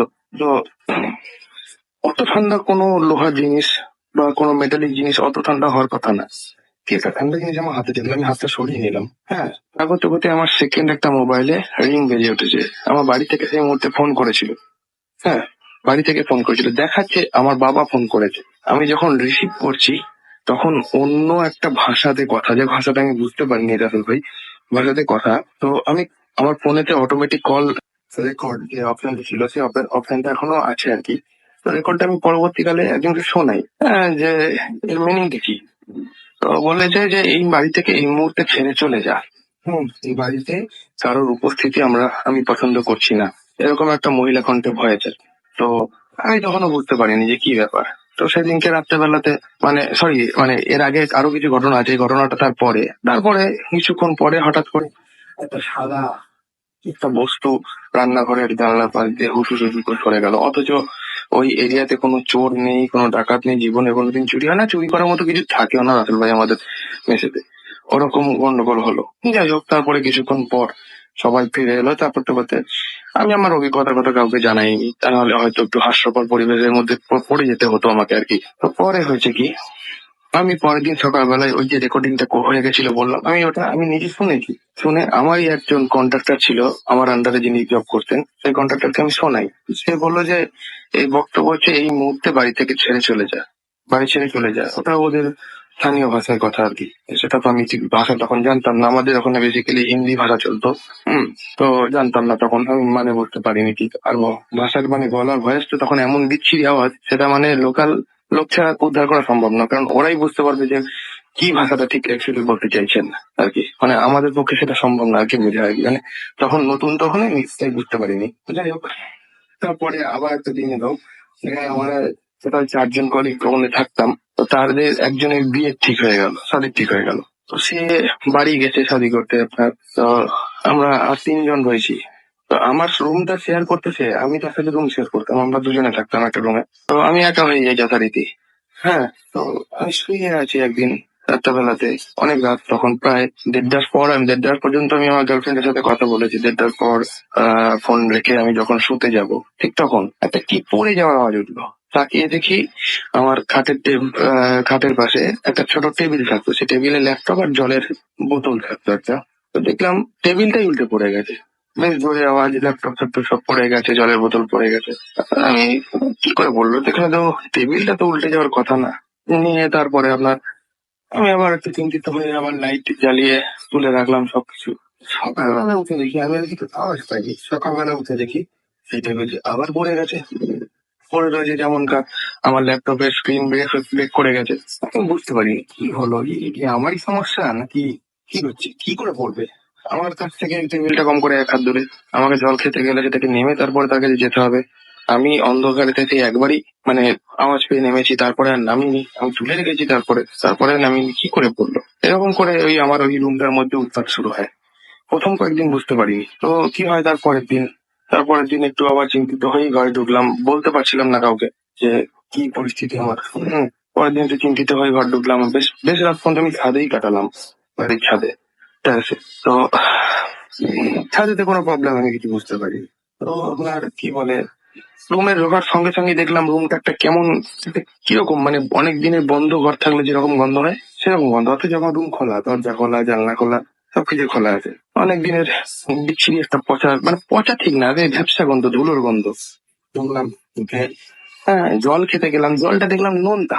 বুঝলাম না কেন খাবার জল নোনতা কি করে হয়। আবার আমি বাইরের ফিল্টার থেকে চেঞ্জ করে জল নিলাম, তখন দেখলাম জল আবার ঠিক আছে। কিন্তু ওই রুমে ঢোকার পর আবার জল ঠিক, তখন দেখছি আবার সেই নোনতা। মহা সমস্যায় পড়া গেল। আমি তখন আমাদের রাঁধুনি যে ছিল, সে ছিল অ্যাকচুয়ালি হিন্দু ব্রাহ্মণদের। তাকে আমি বললাম যে দাদা এরকম এরকম সমস্যা আছে। বলছে ঠিক আছে, কোনো ব্যাপার না, তুমি শুয়ে পড়ো, কাল সকালবেলা দেখবে। আমাকে সেরকম বললো। আমি তার কথা মতো চলে গেলাম। আমার এদিকে একটু সেদিনকে একটু ভয় করতে আরম্ভ করলো যে আমি ঘরে ঢুকলে জল নোনতা হয়ে যাচ্ছে, ঘর থেকে বেরোলে জল আবার নর্মাল। এটা কি what is this for second year. আমার পুরো মাথা কোনো কাজ করছিল না পুরোপুরি। তো আলটিমেটলি গেলাম আমি ঘরে, গিয়ে শুয়ে পড়লাম, ঘুম আসে না। কিছুক্ষণ পরে দেখলাম ফ্যানটা উল্টো দিকে ঘোরা শুরু করেছে। লাইট জ্বালিয়ে শুয়েছিলাম সেদিনকে আমি, তাই আমি দেখতে পেয়েছিলাম ফ্যানটা একবার স্টপ হয়ে গেল, স্টপ হয়ে গিয়ে উল্টো দিকে ঘোরা শুরু হলো। উল্টো দিকে যখন ঘুরছে তখন দেখছি, কি বলবো রাসেল ভাই, ঘর যেন জীবনে কোনোদিন এরকম গাফিলের পরিস্থিতিতে পড়তে না হয়। একজন মহিলা, বয়স্ক বয়স্কা মহিলা, গলার দড়ি দিয়ে ফ্যান থেকে ঝুলছে ঠিক আমার ওই খাটটার উপরে। আর তার মুখ দিয়ে চুইয়ে চুইয়ে রক্ত ফোঁটাগুলো এসে পড়ছে আমার বুকের উপর। আমি তো হাউমাউ করে চেঁচিয়ে আমি কি করবো আমি খুঁজে পেলাম না। সোজা গিয়ে অন্ধকারেতে, আমার রুমে লাইট জ্বলছিল, আমি রুম থেকে বেরিয়ে যে ডাইনিং টেবিলটা আছে, আমি সোজা গিয়ে ডাইনিং টেবিলের সাথে ধাক্কা খেয়ে পড়ে হাত ভেঙে আমার যাচ্ছে এই অবস্থা। তো আমি ছুটি নিয়ে বাড়ি চলে আসি।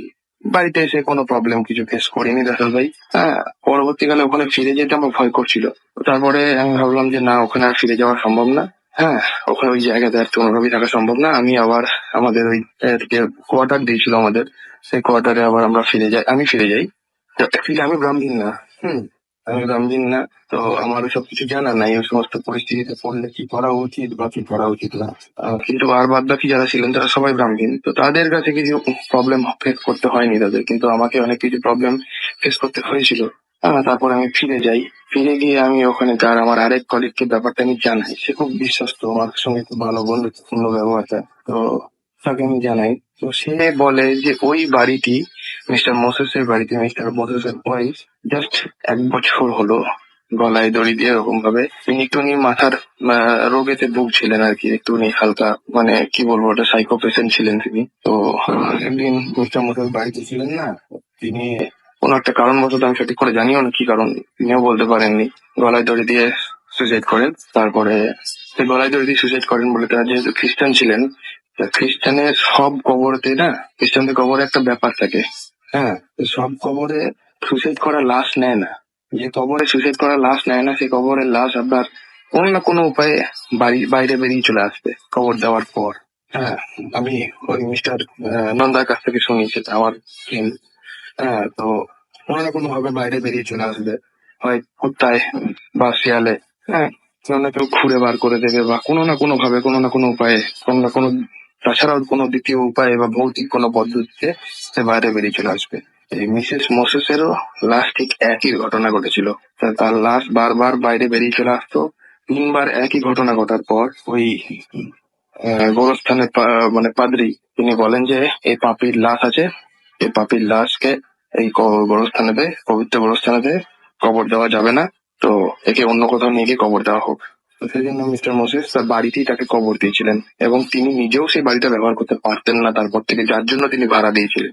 তো যাই হোক, প্রচন্ড ভাবে সেরকম প্রবলেম ফেস করেছি। যাই হোক, আপনাদের কি বলবো রাসেল ভাই, ঈশ্বরের কৃপা, আল্লাহর দোয়া, যাই বলেন না কেন, গডের ব্লেসিং, যাই বলেন না কেন, তাতেই হ্যাঁ আজকে ওই ঝামেলা থেকে মুক্ত হতে পেরেছি। এই ছিল আমার স্টোরি। Thank you.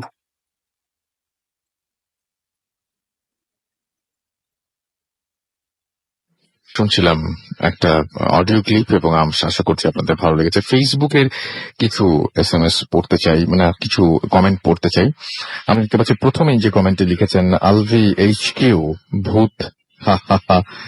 বিনোদন আর বিনোদন, আমাদের জন্মের আরো কত আগে থেকে মানুষ মুনে গিয়েছে, অর্থাৎ মুন বলতে উনি চাঁদ বুঝিয়েছেন, মাঝখানে একটা ইংরেজি শব্দ। আর আপনারা এখনো ভূতে বিশ্বাসী। আসলে আলভি, একটা ব্যাপার হচ্ছে, আপনার নামটা খুব চমৎকার, আমাদের একজন এখানে আছেন আলভি নামে। তারপরেও বলি যে আসলে আমরা বহুদিন ধরেই মানুষজন চাঁদে গিয়েছেন, সায়েন্স অনেক কিছু কাজ করেছে, কিন্তু তারপরেও এখনো আমরা বেসিক কিছু জিনিস কিন্তু আমরা মেনে চলি, তাই না? এখনো পর্যন্ত মেনে চলি। এখন আমরা অন্ধকার ভয় পাই। আর আমরা কেউ এখানে বলিনি যে আমরা ভূতে বিশ্বাসী। আমরা মানুষের সাথে যে সমস্ত প্যারানর্মাল ঘটনাগুলো ঘটে, যেগুলো আপনার সায়েন্স দিয়ে আপনি কখনো ব্যাখ্যা করতে পারবেন না, সেই ঘটনাগুলো আমরা আপনাদেরকে শোনাচ্ছি, এবং সেই ঘটনাগুলো, সেই এক্সপিরিয়েন্স গুলো এখানে সবাই শেয়ার করছেন। মানুষের বিজ্ঞান অনেক দূর এগিয়েছে, সেটা তো সত্যি, কিন্তু এখনো পর্যন্ত মৃত্যু রহস্য বের করতে পারেনি। এখনো পর্যন্ত মৃত্যুর পরের যে জীবন, সেই জীবন সম্পর্কে সায়েন্স দিয়ে আপনি ব্যাখ্যা করতে পারবেন না। পুরো জিনিসটাই বিশ্বাসের উপর, আর যেখানে বিশ্বাস, সেই বিশ্বাসের জায়গায় সায়েন্স দিয়ে করতে চাইলে, মানে সায়েন্স দিয়ে সেই বিশ্বাসটাকে প্রমাণ করতে চাইলে আপনি শুধু বিপদেই পড়বেন। তো বিশ্বাসের আছে, এবং আপনি যদি, যেমন ধরুন যে আপনি যদি আপনি যেহেতু ইসলাম ধর্মে বিশ্বাসী, ইসলামী আপনি যদি বিশ্বাস করেন কোরআন, তাহলে আপনাকে বিশ্বাস করতে হবে যে জিন আছে, রাইট? তো এই যে বিশ্বাসের জায়গাগুলো, আপনি যদি মনে করেন যে মানুষ চাঁদে যাক, মঙ্গলে গিয়ে আবিষ্কার করুক নতুন কোন জীব জানোয়ার, তাতে কিছু যায় আসে না, কিন্তু বিশ্বাসের জায়গাটা বিশ্বাসের জায়গাতে থাকবে। এইটা বুঝতে পারলে আপনিও উপভোগ করবেন। আমাদেরকে দেখতে পাচ্ছি যে এছাড়াও SMS করেছেন যে আমি নাটোর থেকে শুনছি রাসেল ভাই, কলকাতা থেকে ভাইয়া যে স্টোরিটা বলছেন সে কথা তার কাছে অনেক বেশি ভালো লেগেছে। সাদিয়া আফরিন আমাদের লিখেছেন যে ভূত FM আগের মতো ভালো হয় না। আপনি জীবনের বেশিরভাগ জিনিসই দেখবেন যে জিনিসটা অতীতে ঘটেছিল, সেই জিনিসটা বর্তমানে ঘটলে আর অতটা ভালো লাগে না। অতীতের সম্পর্কে আমাদের একটা ফ্যাসিনেশন থাকে, এবং অতীতে আমাদেরকে যদি একটা জিনিস বলা হয়, ম্যাক্সিমাম মানুষের কাছে মনে হয় যে কে মানে যদি বলে যে মানে পুরো মানে সবাই মনে হয় বলবেন যে হ্যাঁ চাই, যে কে ছেলেবেলায় ফিরতে চান, বা কে অতীতে ফিরতে চান, কে মানে আরেকটু পেছনের লাইফে আসতে চান।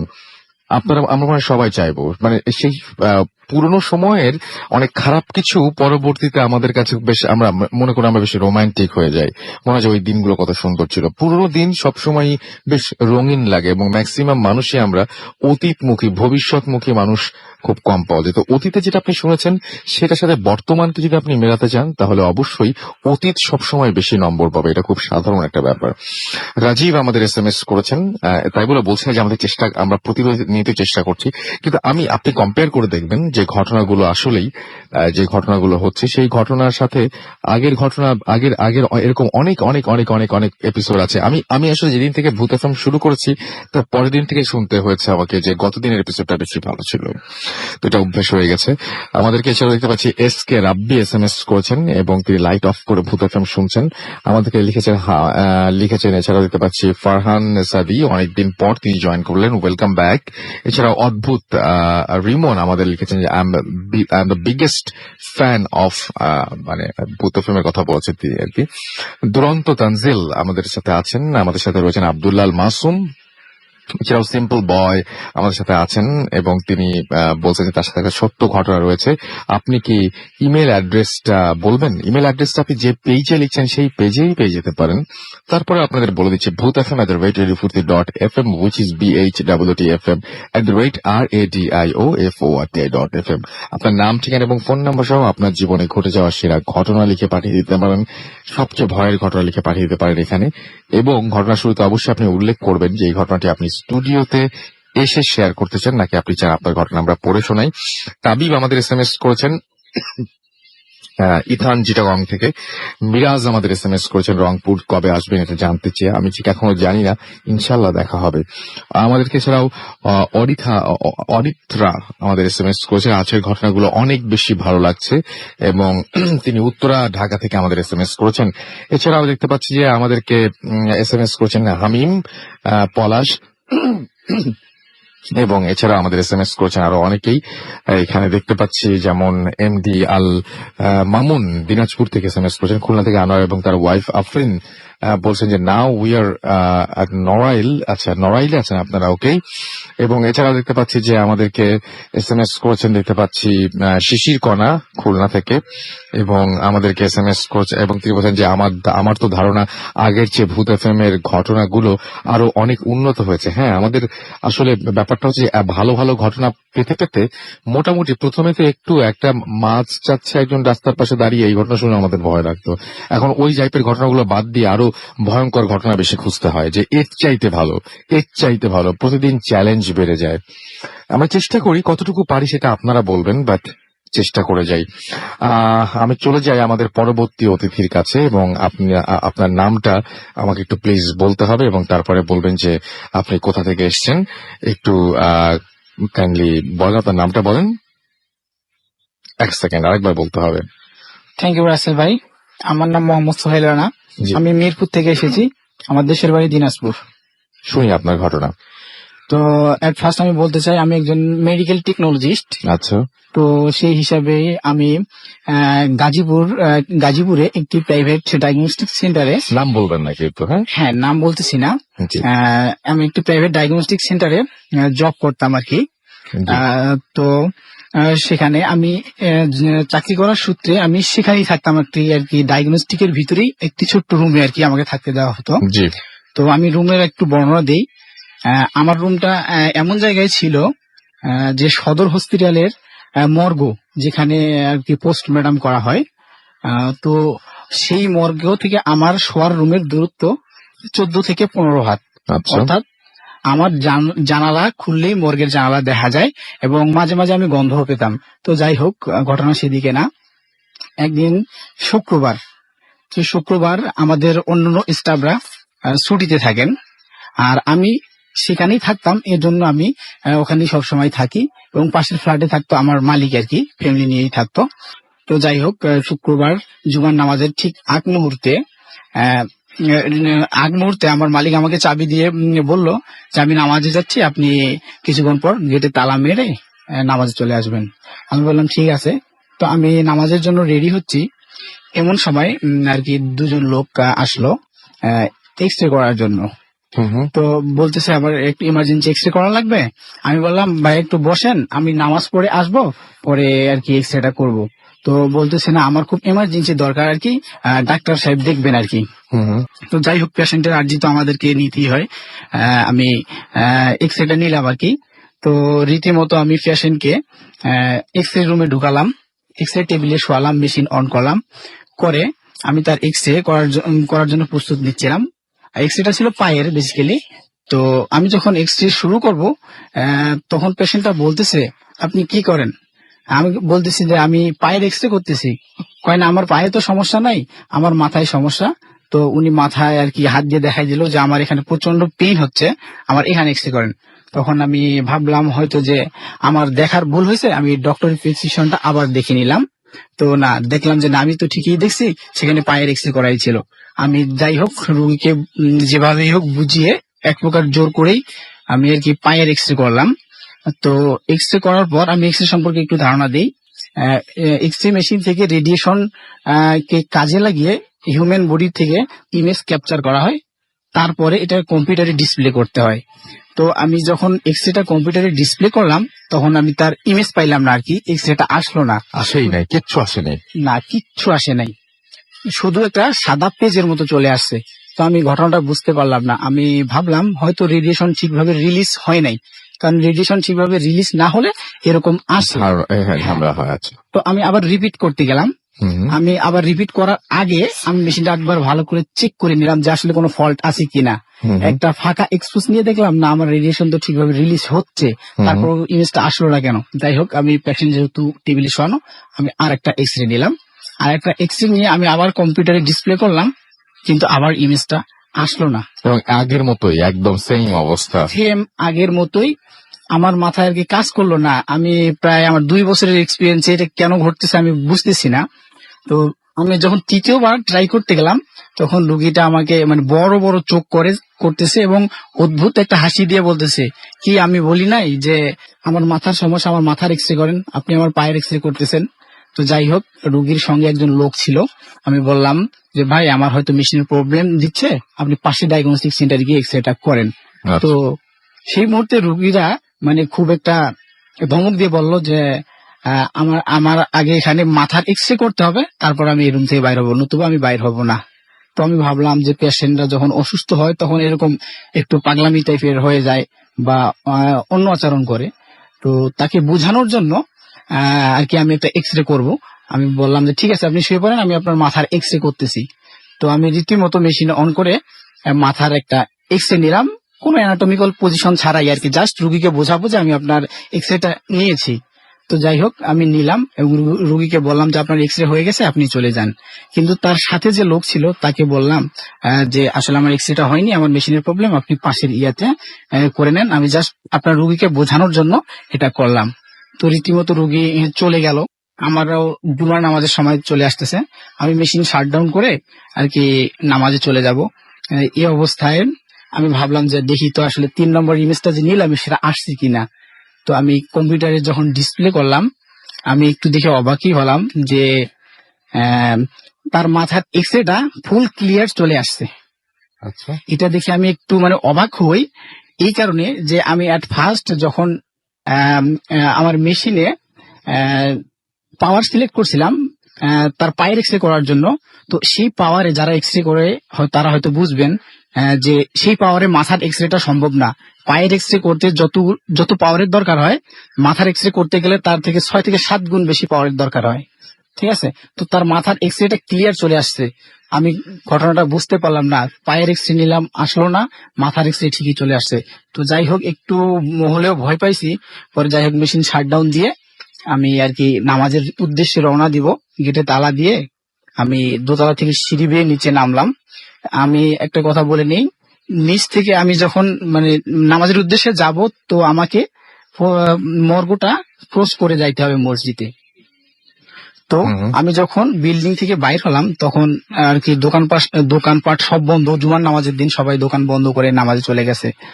তো একটা ভ্যান আর কি, ভ্যান শুধু একটা ভ্যান, আর ভ্যানে চাটাই মোড়ানো একটা লাশ আর কি মর্গের সামনে এসে দাঁড়ালো।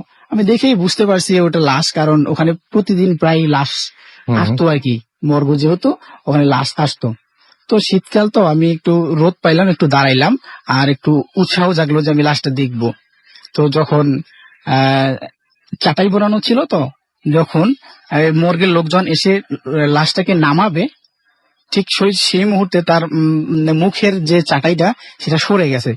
তো আমি একটু কাছে গিয়েই দেখলাম, মানে এটা আসলে ফিলিংস কিরকম, আমি আসলে একেবারে অবাক হয়ে গেছি, খুব বেশি শক হয়ে গেছি দেখে যে লোকটার আমি কিছুক্ষণ আগে 15 থেকে 20 মিনিট আগে এক্সরে করতে চাইছিলাম, এটা সেই লোকের লাশ। আমি তারপরও আমার খুব ভয় পাচ্ছিলাম, আমি হয়তো ভুল দেখতেছি এই ভেবে আমি আরো কাছে গেলাম। পরে আমি দেখলাম যে না, এটা এই লোকেরই লাশ। তবে এটা এখানে একটু উল্লেখ করা যায়, উনি যেখানে মাথায় হাত দিয়ে আর কি দেখাইছিল যে আমার এখানে পেইন করতেছে, আমার এখানে এক্সরে করেন, ঠিক সেই জায়গাটায় তার আর কি অ্যাক্সিডেন্ট করছে। তো সেই জায়গাটা আর কি মগজ বাইর হয়ে গেছে, তো গলে আছে মগজটা। তো এইটা দেখে আমি ওই কথাটা মনে পড়ে গেছে, তিনি এখানেই এক্সরে করতে বলছিল। তখন আমি পুরা একেবারে আমার হাত পা মানে কাঁপাকাঁপি অবস্থা, আমি নামাজে যাব না কি করব বুঝে উঠতে পারতেছি না। তখন আমি ভ্যানওয়ালাকে তারপর সাহস করে জিজ্ঞেস করলাম যে ভাই, আসলে এই লাশটা কোথা থেকে আসলো বা কোথা থেকে এসেছে? ওইটা গাজীপুর কোনাবাড়ি থেকে এসেছে। ওনার সঙ্গে যে লোক এসেছিল সেই লোকটা আর তখন ছিল না। আচ্ছা, সেই লোকটা আর তখন ছিল না, শুধু ভ্যানওয়ালা ছিল। তো ভ্যানওয়ালাকে জিজ্ঞাসা করলাম যে লাশটা কোথা থেকে আসছে আসলে। বললো যে গাজীপুর কোনাবাড়ি থেকে। গাজীপুর কোনাবাড়ি, এই কথা শুনে আমি আরো অবাক। 15 থেকে 20 মিনিট আগে যার সাথে আমার দেখা হয়েছে, সেখান থেকে গাজীপুর কোনাবাড়ি যাইতে হলেও 1 ঘন্টার পথ সেখানে। এবং ভ্যানওয়ালা বলল ও ভ্যানওয়ালাকে আমি আরেকটা কথা জিজ্ঞাসা করছি যে না না এনাকে তো আমার কিছুক্ষণ আগে ওনার সঙ্গে আমার দেখা হয়েছে। তখন ভ্যানওয়ালা আমাকে অ্যান্সার করছিল যে আপনি কি পাগল হয়ে গেছেন, এনাকে আমি কোনাবাড়ি থেকে ভ্যান চালাইয়ে এখানে নিয়ে আসলাম। তো 15 থেকে 20 মিনিটে কিভাবে সে কোনাবাড়ি গিয়ে অ্যাক্সিডেন্ট করে আবার ওখান থেকে চলে আসলো, এই আসলে ব্যাখ্যাটা আজও আমি পাইনি। তো সেখানে আমি আর থাকি নাই, দ্রুত নামাজ পড়তে যাই। আর আমি নামাজ পড়ে এসে মালিককে বলি যে আজকে আমি একটু খারাপ লাগতেছে, আমি আমার ফ্রেন্ড গাজীপুর সমস্ত কারখানায় চাকরি করে, আমি ওখানেই চলে যাব। তো লাস্ট আমি যখন ওখানে চলে যাই, পরের দিন থেকে আমার প্রচন্ড জ্বর আর কি, প্রচন্ড জ্বর। পরে আমি আর ওখানে তারপরের দিন কাজ করতে পারি না। পরে আমি কুর্মিটোলা হসপিটালে 7 দিন ভর্তি থেকে এই জ্বরে এত ভয় পাইছিলাম। অনেক ধন্যবাদ আপনাকে আপনার ঘটনার জন্য। আমরা পরবর্তীতে একটা ইমেল পড়বো, আজকে অনেক অতিথি, তারপর ইমেলটা পড়তে যাচ্ছি। ইমেলটা আজকে না পড়লে একটু দেরি হয়ে যাবে, কারণ বেশ অনেকদিন আগে ইমেলটা এসছে। প্রিয় রাসেল ভাই, কেমন আছেন? আমার নাম মোহাম্মদ আরিফুর রহমান। আমি পেশায় একজন ফার্স্ট ক্লাস মেরিন ইঞ্জিনিয়ার ও চিফ ইঞ্জিনিয়ার হিসেবে জাহাজে কাজ করছি। পেশাগত কারণে আমার অনেক বিদেশি বন্ধু আছে। আমি ভূত চীন ছোটবেলা থেকে বিশ্বাস করি। এটা কি আপনি পাঠানো, আপনার পাঠানো? না, আচ্ছা, বিশ্বাস করি। এবং আমার মা পুরো পরিবারের সাথে ঘটনা ঘটে বলে সব সময় চেষ্টা করি এটা সম্পর্কে জানতে। এই কারণে অনেক দেশের সত্যি ঘটনা আমি জানি, আর আমি সব আপনাদের শেয়ার করব। বর্তমানে আমার মেইল যদি গ্রহণযোগ্য হয় তো আপনি পড়ে শোনাবেন। আজ পর্যন্ত আপনাদের কোনো এপিসোড আমি রেডিওতে শুনিনি, আমি ডাউনলোড করে শুনি। বর্তমানে আমি 302টা এপিসোড আমার কাছে আছে। আমি কতটুকু ভালোবাসি ভূত এফএম আশা করি তা আর বলতে হবে না। আমি সেই জন্য আপনার মেইলটা পড়ছি। আপনাকে টেলিফোন করেছিলাম আমি, কিন্তু আপনাকে পাইনি আনফরচুনেটলি। আচ্ছা, যাই হোক, ভূত এফএম এর সবচেয়ে কষ্টের সময় হলো যখন আপনি বলেন যে আজকের সময় শেষ। ঘটনা চলে আসি। আমি প্রথমে আমার সাথে ঘটা কাহিনীগুলো বলি। আমি তখন 4th ইঞ্জিনিয়ার, জাহাজের মেইন এসি কাজ শেষ হয়। পরিদর্শন করার জন্য আমি যাই। 10 মিনিট পর এসি বিকট শব্দে ভেঙে যায়। আমার অবস্থা খুব খারাপ। তখন আমরা এমারত এর সার্জিয়া বন্দরে, মানে এমিরেটস এর কথা বলছেন বোধ হয়। আচ্ছা, বেহুশ অবস্থায় আমাকে আজমান আল কুয়েত হাসপাতালে ভর্তি করা হয়। এখানে অনেকগুলি সহকারী ডাক্তারের মধ্যে একজন ছিল রুনাই নামক একজন খুবই সুন্দর একজন ভারতের একটি মেয়ে, বয়স 22 থেকে 24-এর বেশি হবে না। তাকে এমন কেউ নেই যে পছন্দ করতো না, কারণ সে খুব মিশুক ছিল, হাসি খুশি ছিল, এবং যে কোনো বিষয় নিয়ে সে বাজি ধরতো। এবং দেখা গেল যে বলল যে আমি এই রোগীকে একটা থাপ্পড় দিতে পারি, তো কত দিবা? অথবা ড্রেসিং করার পর বলল যে এই রক্ত যদি আমি খেতে পারি, বা সিএমও সাহেবকে যদি আমি একটা চিঠি দিতে পারি, লাশ ঘরে যদি সারা রাত লাইট ছাড়া একা থাকতে পারি, বা লাশের সাথে ছবি তুলতে পারি, এই সব কাজ কেউ পারুক না পারুক, রুনাই কিন্তু বাজি ধরতো এবং সেগুলো করতে পারতো। একদিন আমি হাসপাতালে থাকার সময় একজন ডাক্তার খুব বকাঝকা করে, কেননা সে নাকি লাশ ঘরে গিয়ে একজন মহিলা লাশের হাত থেকে মাংস কেটে তার পকেটে রেখেছে। এটা নিয়ে অনেক ঝামেলা হলেও ক্ষমা করে দেয়া হয়। এর ঠিক 3 দিন পর ঘটনা। এবং ডিউটি ডাক্তার ছিল আমাদের ওয়ার্ডে,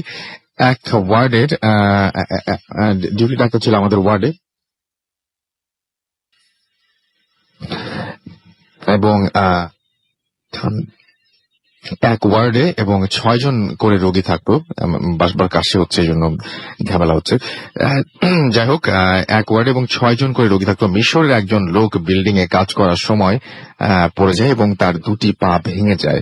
তো এই কারণে সে বাথরুমে যেতে পারতো না। সেদিন সন্ধ্যাবেলায় রুনাই তাকে বাথরুমে নিয়ে যায় এবং দুজনের একজনও ফেরত আসছে না দেখে 15 মিনিট পর মিশরের লোকটা হেল্প হেল্প বলে চিৎকার করে। আমরা কজন গিয়ে দেখি যে দরজার ভেতর যে বন্ধ, এবং যেটা হওয়ার কথা না।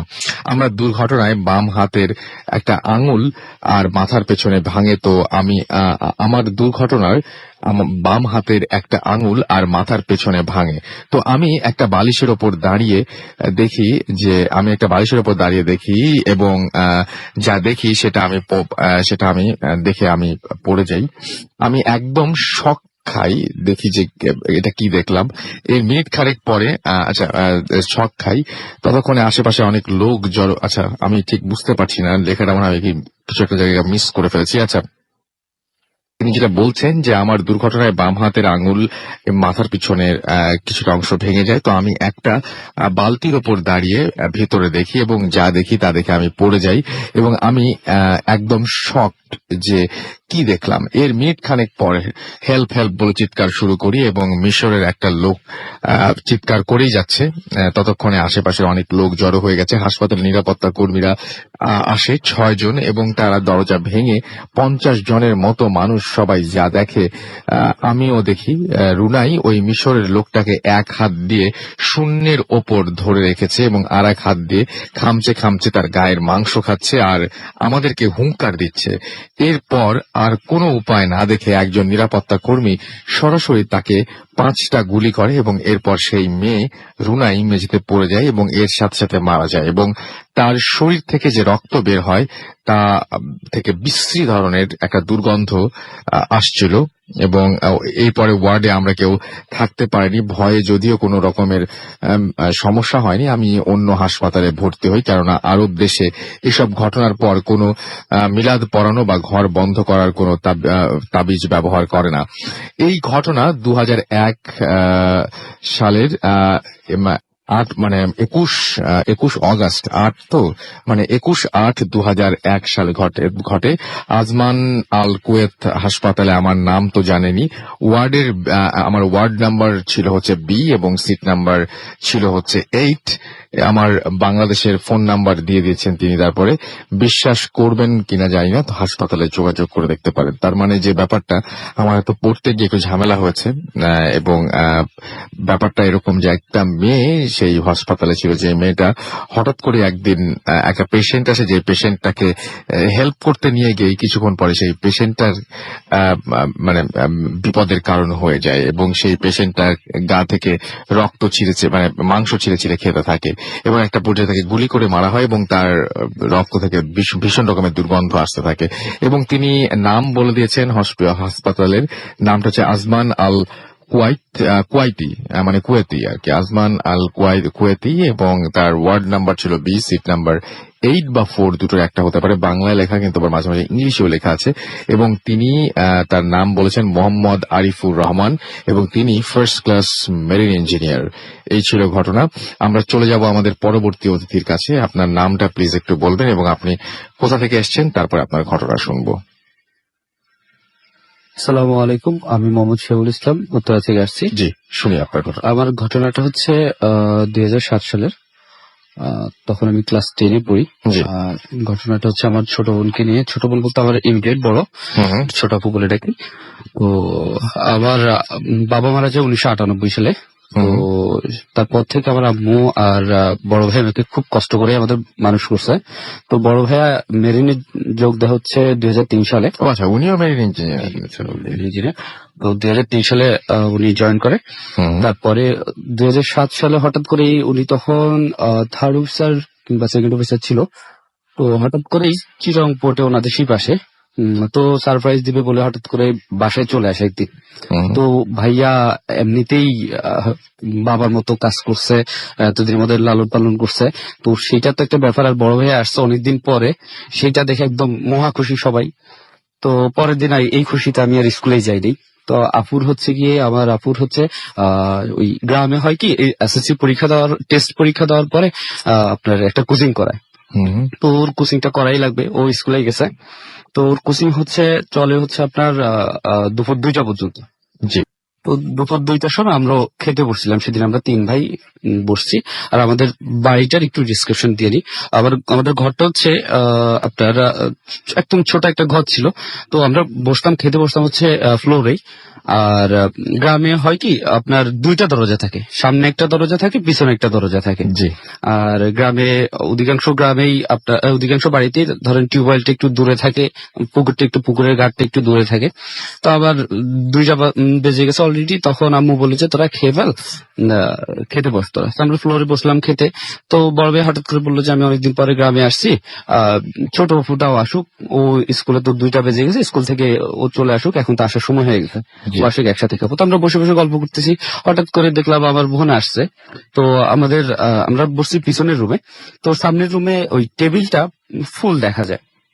দেখলাম যে হঠাৎ করে আমার বোনা এসে হাসলো, এসে দিয়ে ব্যাগটা রাখলো ওই টেবিলের উপরে, এসে তারপরে আমাদের খেতে বসতে দেখে ওর জন্য ওয়েট করতেছি, এটা দেখে ও দ্রুত পিছনে চলে গেল ফ্রেশ হওয়ার জন্য, যে তাড়াতাড়ি ভাইয়ারা বসে আছে একটু তাড়াতাড়ি আসি।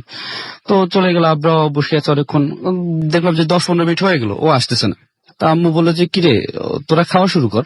আমরা বললাম যে কেন, বৃষ্টি তো আসছে, ওর নাম বৃষ্টি আর কি, বৃষ্টি আপু তো আসছে, তো ও আসুক, তারপরে খেয়ে তো ফ্রেশ হইতে গেছে। আমি বললো কই, ও তো আসে নাই, ও তো এখনো আসে নাই, আমি তো দেখিনি ওরে। তা ভাবলাম বোধহয় আমরা 3 ভাই হেসে দিছি যে আম্মু বোধহয় ভুলে দেখে নাই ওরে, কোনোভাবে হয়তো ভাতটা নিয়ে একটু বিজি ছিল, দেখে নাই।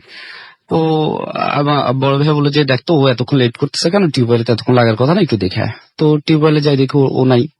পুকুর ঘাটে গেলাম, যে বোধহয় পুকুর ঘাটে গেছে, পুকুর ঘাটে গিয়ে ও দেখেও নাই। একটু অবাক হইলাম যে কি ব্যাপার, ও তো এদিকে আসলো, আবার অন্য কোনো বাসায় গেল নাকি। তো আমি ফিরে আসলাম, যে ও তো ব্যাগটা রাখছে, ব্যাগটা দেখি যে ব্যাগটাও নাই। তা আম্মু বললো যে তোরা দুষ্টুমি করতেছো, তো এখন পর্যন্ত আসেনি। তো বড় ভাই বললো না, এটা তো দুষ্টুমি করার বিষয় না, 3 ভাই একসাথে এই জিনিসটা দেখলাম, ব্যাগও নাই, এখন হঠাৎ করে কি হইলো, যা তো একটু স্কুলে দেখে আয় ওরে। তা আমি সাইকেল চালায়া ওই দিন এর সাথে সাথে আমার 5 মিনিট লাগছে স্কুলে যাইতে, যাই দেখি ও মাত্র, ওদের আজকে স্কুলে একটু লেট করে ছুটি দিছে ক্লাসটা, ও মাত্র দোতলা থেকে নামতেছে। তো আমি ওরা কিছু জিজ্ঞেস করিনি, ওরে নিয়ে আসলাম, আসার পরে বাসায় একটু এটা নিয়ে হইলো।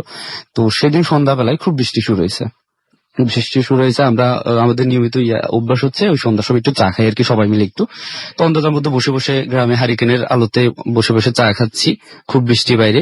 হঠাৎ করে সেই পিছনের রুমেই হঠাৎ করে দেখলাম যে একটা সাউন্ড হয়ে দরজাটা খুলে কে যেন ভিতরে ঢুকলো, এরকম একটা ব্যাপার, কেউ একজন ভিতরে ঢুকছে। তো আমরা আবসা আলোতে, সামনের রুমে কোনো আলো ছিল না, মনে হচ্ছে কেউ ঢুকছে, একটা ছায়া। তো ভাইয়া বললো যে দেখ কে আসছে, সবাই মিলে একটু খুঁজতে গেলাম কে আসলো এই সন্ধ্যার সময়, চোর টোর না আসলো নাকি। দেখতে গেলাম না, কেউ নাই ওই রুমে, কেউ নাই। খাটের নিচে দেখলাম, খাটের নিচে আসছে নাকি কেউ না, পুরো ঘর তন্ন তন্ন করে দেখলাম কেউই নেই। তো আম্মু একটু অবাক হয়ে আমাদের দিক তাকায় আছে, তখন সে কিছুই বলে নাই। আম্মু বলতেছে তোর কি খুঁজতেছিস। তো আম্মুকে ভাই একটু দিয়ে বললো কি ব্যাপার, আপনি এখনো দেখেন নাই, কেউ একজন ঢুকছে বাসায়। আমি বলে না আমি তো দেখিনি, দেখার তো কথা, আমারও তো দেখার কথা, কিন্তু আমরা 4 ভাই বোনে দেখছি, দুপুরবেলা 3 ভাই বোন, বিকালবেলা 4 ভাই বোনে দেখছি, কোনো হইলো না। তো তার পরের দিন ভাইয়া হুজুর ডেকে এনে একটা মিলাদ আর কোরআন শরীফ পড়ায় দিছে, এরপর থেকে আর তেমন হয়নি। আর বাড়িটা হচ্ছে কি, আমরা ভিতরের বাড়ি থেকে, আমাদের বাড়িটা প্রায়, গ্রামের বাড়িটা প্রায় 1 কিলোমিটার বড়, এত বড় একটা বাড়িতে আমরা ভিতর থেকে আমরা সামনে আসি, সামনেটা প্রচুর গাছপালা ছিল, প্রায় অন্ধকার হয়ে থাকতো ওটা দিনের বেলাতেই, ওই গাছগুলা কেটে আমাদের ঘরটা বানানো হয়েছে। ওকে, এই ছিল আমার ঘটনা। ধন্যবাদ আপনাকে। আমরা একটা ছোট বিরতি যাচ্ছি, বিরতির পরে আবারও ফিরে আসছি। সেই পর্যন্ত আশা করছি আমাদের সঙ্গে থাকবেন। স্টে টিউনড টু রেডিও ফুর্তি এন্ড ডোন্ট স্টপ দ্য ফুর্তি।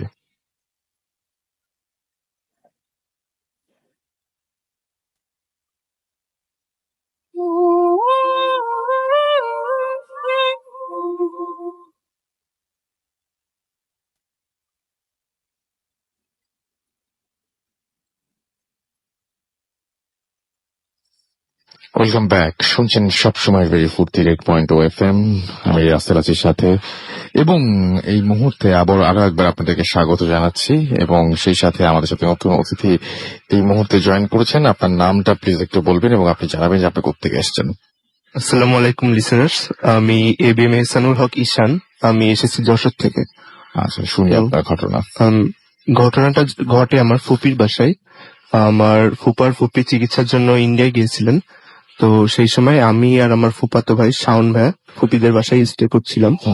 তো প্রথম যেদিন আমরা আমি থাকার জন্য যাই, সেখানে আমি ঘুমাইতে যাই যখন, তখন একটা স্বপ্ন দেখি। অলমোস্ট রাত 3টার দিকে আমি ঘুম থেকে হঠাৎ জেগে যাই স্বপ্নটা দেখে। স্বপ্নটা বেশ ভয়ঙ্কর ছিল। আমি ঘুম থেকে জেগে উঠে ভাইয়াকে বলি যে আমি এমন একটা স্বপ্ন দেখছি। আমি ওখানে দেখি আমি একটা আন্ডার কনস্ট্রাকশন বিল্ডিং এর একটা ফ্লোরে আছি। ওইখান থেকে হঠাৎ করে আমি নিচে একটা ইলেকট্রিক পোলের উপরে পড়ে যাই এবং কারেন্টের শক করে আমার ফুল বডিটা ঝলসে যায়। তো এইটা বলার পরে আমার সাউন্ড ভাই বললেন যে তুই সিরিয়াসলি এই স্বপ্নটা দেখছিস? তো আমি বললাম হ্যাঁ ভাই। তো তখন সাউন্ড ভাই বলেন যে উনি এর আগে এই স্বপ্নটা বেশ কয়েকবার দেখেছেন। তো এটা আমরা ইনসিডেন্ট হিসেবে নিই, প্রথম দিন কিছু ভাবি না। তো সেকেন্ড দিন আমরা একই স্বপ্ন দেখি। এইভাবে দেখার পরে থার্ড যেদিন দেখি সেই দিন আমি আরো একটু দেখি, একই সাথেই দেখছিলাম। থার্ড দিন দেখি যে আমি ওইভাবে আন্ডার কনস্ট্রাকশন বিল্ডিং থেকে পড়ে যাচ্ছি, কিন্তু এখানে আমাকে সবাই বাঁচানোর চেষ্টা করছে, কিন্তু আমি যেন নিজের ইচ্ছায় ইলেকট্রিক পোল গুলা টেনে ধরছি, ইলেকট্রিকের তারগুলা। তো এটা দেখার পরে ভাইয়াকে আমি বলি যে আমার এমন ভয় লাগছে।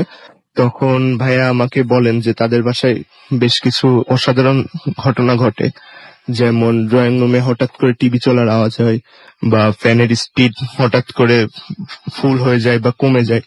এরকম বলার পরে আমি ব্যাপারটা নিয়ে ভাবি, কিন্তু কেন এমন হচ্ছিল এটা বুঝতে পারি না। তো আমি যখন ওখানে ছিলাম তারপর আরো একদিন এই স্বপ্নটা দেখি।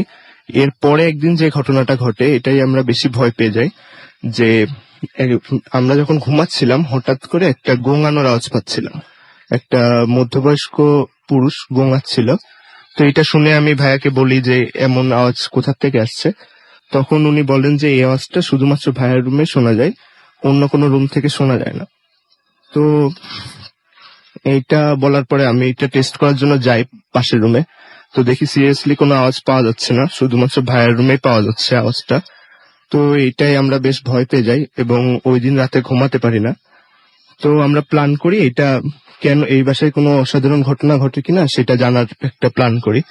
কিন্তু খোঁজ নিয়ে জানতে পারি যে দারোয়ানরাও ফুপিরা ভাড়া আসার বেশ কিছু মাস আগেই আসছে, তো তারা কোনো ঘটনা জানে না এখনো পর্যন্ত ঘটছে কিনা। তো আমরা ওয়েট করি, কোনো আমরা রেজাল্ট পাচ্ছিলাম না কেন এমন হচ্ছে। তো একটা পর্যায়ে আমরা একদিন দেখি গেটের কাছে একটা বৃদ্ধ লোক দাঁড়িয়ে আছেন। তো উনি আমাদের পরিচয় দেন। এই ফ্ল্যাটটা যখন হচ্ছিল তখন উনি এখানকার দারোয়ান হিসেবে কাজ করছিলেন এবং ফ্ল্যাটটা হয়ে যাওয়ার পরেও দারোয়ান হিসেবে বেশ কিছু বছর কাজ করছেন। তো আমরা তাকে এই ঘটনাটা খুলে বলি যে যা যা ঘটছে আমাদের সাথে। তো উনি তখন এমন ভাবে অ্যান্সারটা দেন যে উনি এই কথাটা এর আগেও শুনছেন, এমন ভাবে বলেন যে এখনো এমন হয়, আমি তো ভাবছি ফেরা কেটে গেছে। তো আমরা জিজ্ঞাসা করি যে আপনি কিছু জানেন কিনা। তখন উনি যেটা শেয়ার করেন ওটা ছিল বেশ হৃদয় বিদারক আর কি। যে মিস্ত্রিরা কাজ করতো তারা এখান থেকে ঠিক মতো মজুরি পেত না, এই জন্য বেশ কয়েকবার মালিকের সাথে সমস্যা হয়েছে। তো এক পর্যায়ে ঈদের সময় সব মিস্ত্রিরা দেশে যাবে ঈদ করতে, তো মালিক তাদের টাকা দেয় না। সেই সময় ওনাদের যে হেড মিস্ত্রি ছিল উনি নিজেই দায়িত্ব নিয়ে নিজের কিছু জমানো টাকা থেকে বাকি মিস্ত্রিদের টাকা দিয়ে দেয় এবং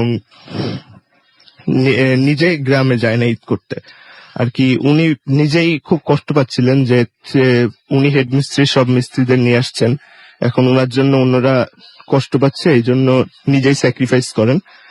তো সবাই যায় ঈদ করতে। হঠাৎ করে একটা খবর আসে যে হেড মিস্ত্রি মারা গেছে।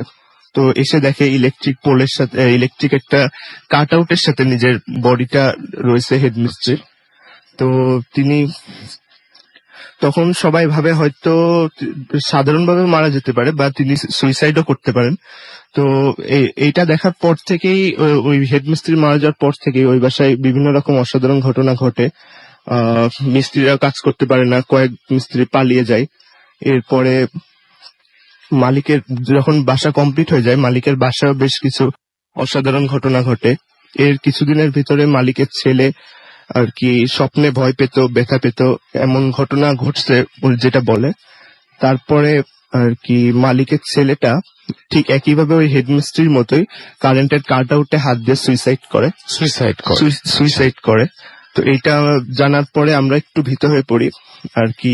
ওই চাচার কাছ থেকে আমরা যেটা জানতে পারি, আর উনি যে মেসেজটা আমাদের দেওয়ার চেষ্টা করছিলেন ওইটা অনেকটা এইটা বলতে যাচ্ছিলেন যে ওই যে আত্মার কারণেই হোক বা যে কারণেই হোক ওই ফ্লোরটাতে যারা থাকে তারা নিজের উপর থেকে একসময় কন্ট্রোলটা হারিয়ে ফেলে।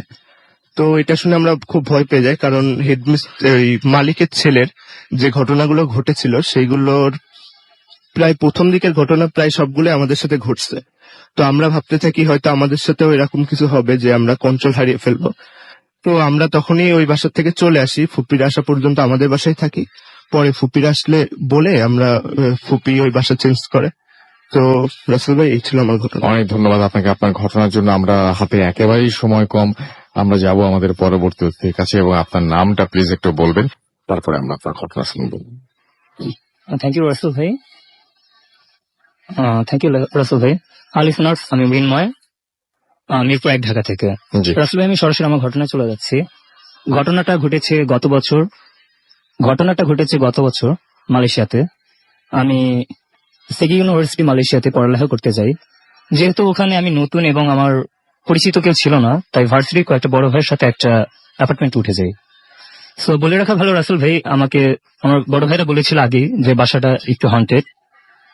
সো এখানে কখনো একা থাকতে মানা করে, কারণ প্রায় সময় তাদের পার্ট টাইম জব আছে, তারা বাইরে কাজ করতে যায়। সো একটা রাতের ঘটনা, সেদিন আমার ভাইয়ের একটা পার্টিতে বাইরে চলে যায়। দেন আমি বাসায় একাই থাকি। মা বাবার জন্য মন খারাপ ছিল, অনেকদিন দেখা হয় না। মাকে ইমোতে ভিডিও কল করি যে কেমন আছে করার জন্য। আর বলে রাখা বলে, এর আগে আমি রান্নাঘরে, আমার রুমটা ছিল মিডল রুম, আর আমার বাসায় ঢুকতেই দরজা দিয়ে ডানে আমাদের রান্নাঘরটা, ওখান থেকে একটা রুম ফাঁকে আমার রুমটা, ওখানে রান্না করে চামচ টামচ ভাত টাত ওগুলো সবকিছু রেখে দিয়ে আমি আমার সাথে ভিডিও কল করছিলাম। হঠাৎ করে দেখা যায় যে একটা সময় একটা স্টিলের চামচ যদি একটা মাটিতে পড়ে, এই টাইপের একটা আওয়াজ হচ্ছে আমার রুমের সামনে। আমি আটকে উঠি এবং কলটা রেখে দিয়ে দেখি যে আমার যে চামচটা আমি রান্নাঘরে রেখেছিলাম ওটা আমার রুমের সামনে পড়ে আছে। ঘটনাটা আমি ভয় না পেয়ে চমকে উঠি বরং, যে এটা কিভাবে এখানে আসলো। তখন সামহাও নিজেকে রিল্যাক্স করার জন্য গান শুনে এক পর্যায়ে ঘুমিয়ে যাই আমি আমার রুমে। তারপর রাত 1:30টার দিকে আমার ঘুম ভাঙে। আমার বড় ভাইরা ফিরে আসে কর্মক্ষেত্র থেকে, ফিরে এসে আমাকে জাগিয়ে তোলে। দেন আমাকে বলে যে মৃন্ময় ওঠ, ফ্রেশ হয় না, একসাথে খাওয়া দাওয়া করি। সো আমি ফ্রেশ হওয়ার জন্য ওয়াশরুমে যাই, একটু গেঞ্জিটা খুলি। হাত মুখ ধোয়ার সময় দেখি আমার গলায় 3টা আঁচড়ের দাগ, আর কাঁধে কেউ যদি কোনো একটা ভারী জিনিস দিয়ে বাড়ি দেয় যেরকম করে রক্ত পড়ে, ঠিক ওরকম করে ফেটে রক্ত পড়তেছে। ঘটনাটা দেখে এবার আমি সত্যিই খুব ভয় পেয়ে যাই রাসেল ভাই। ভাইদের বলি, দেখাই যে এরকম অবস্থা, ভাইরা খুব ভীত হয়ে যায়। তারপর ভাইয়েরা বলে যে আমি তোমাদের আগে বলছিলাম যে এ বাসে একটু হুমকি আছে, একা থাকবে না। সো আমি তখন খুবই ভীত হয়ে যাই এবং আমাকে একটা তাবিজ দেওয়া হয়। তাবিজ নেওয়ার পর কি আপনার এই সমস্যা ছিল? না, তাবিজ নেওয়ার পরে রাসেল ভাই আমার এই সমস্যাটা ছিল না কিছুদিন, বাট সামহাও আমি তাবিজটা হারাই ফেলি এবং ওই বাসা থেকে শিফট হয়ে নতুন বাসায় যাই। নতুন বাসাতে কয়েক মাস ভালোই ছিল, কিন্তু মাঝখানে একটা ঝামেলা হয়ে যায়। কিরকম ঝামেলা? প্রায় মনে হতো যে আমরা একটা ফ্ল্যাটে 4 জন ফ্রেন্ড থাকতাম। আমাদের রুমের মাঝখানে কোনো একটা কেউ একজন হেঁটে যাচ্ছে, আর কেউ একজন গভীর রাতে শীষ দিয়ে গান গাচ্ছে, অথবা এক রুম থেকে আরেক রুমে দরজা, বোঝা যাচ্ছে আমি একা আমার রুমে আছি, বাট আমার রুম থেকে কেউ একজন দরজা খুলে অন্য রুমে চলে যাচ্ছে।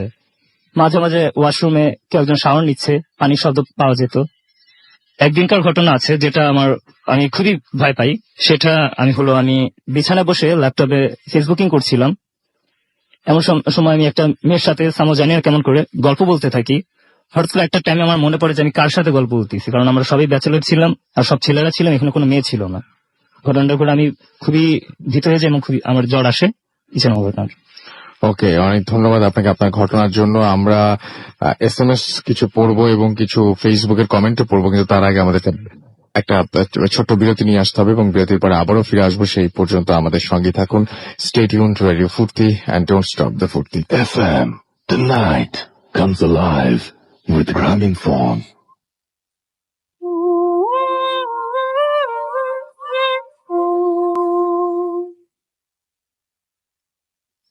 Yes, the night comes alive with Grameenphone. শুনছেন সবসময় রেডিও ফুর্তি 8.0 FM। আমি রাস্তাল আছি সাথে, আমার সাথে রয়েছে মাসুম এবং আজকের অতিথিরা।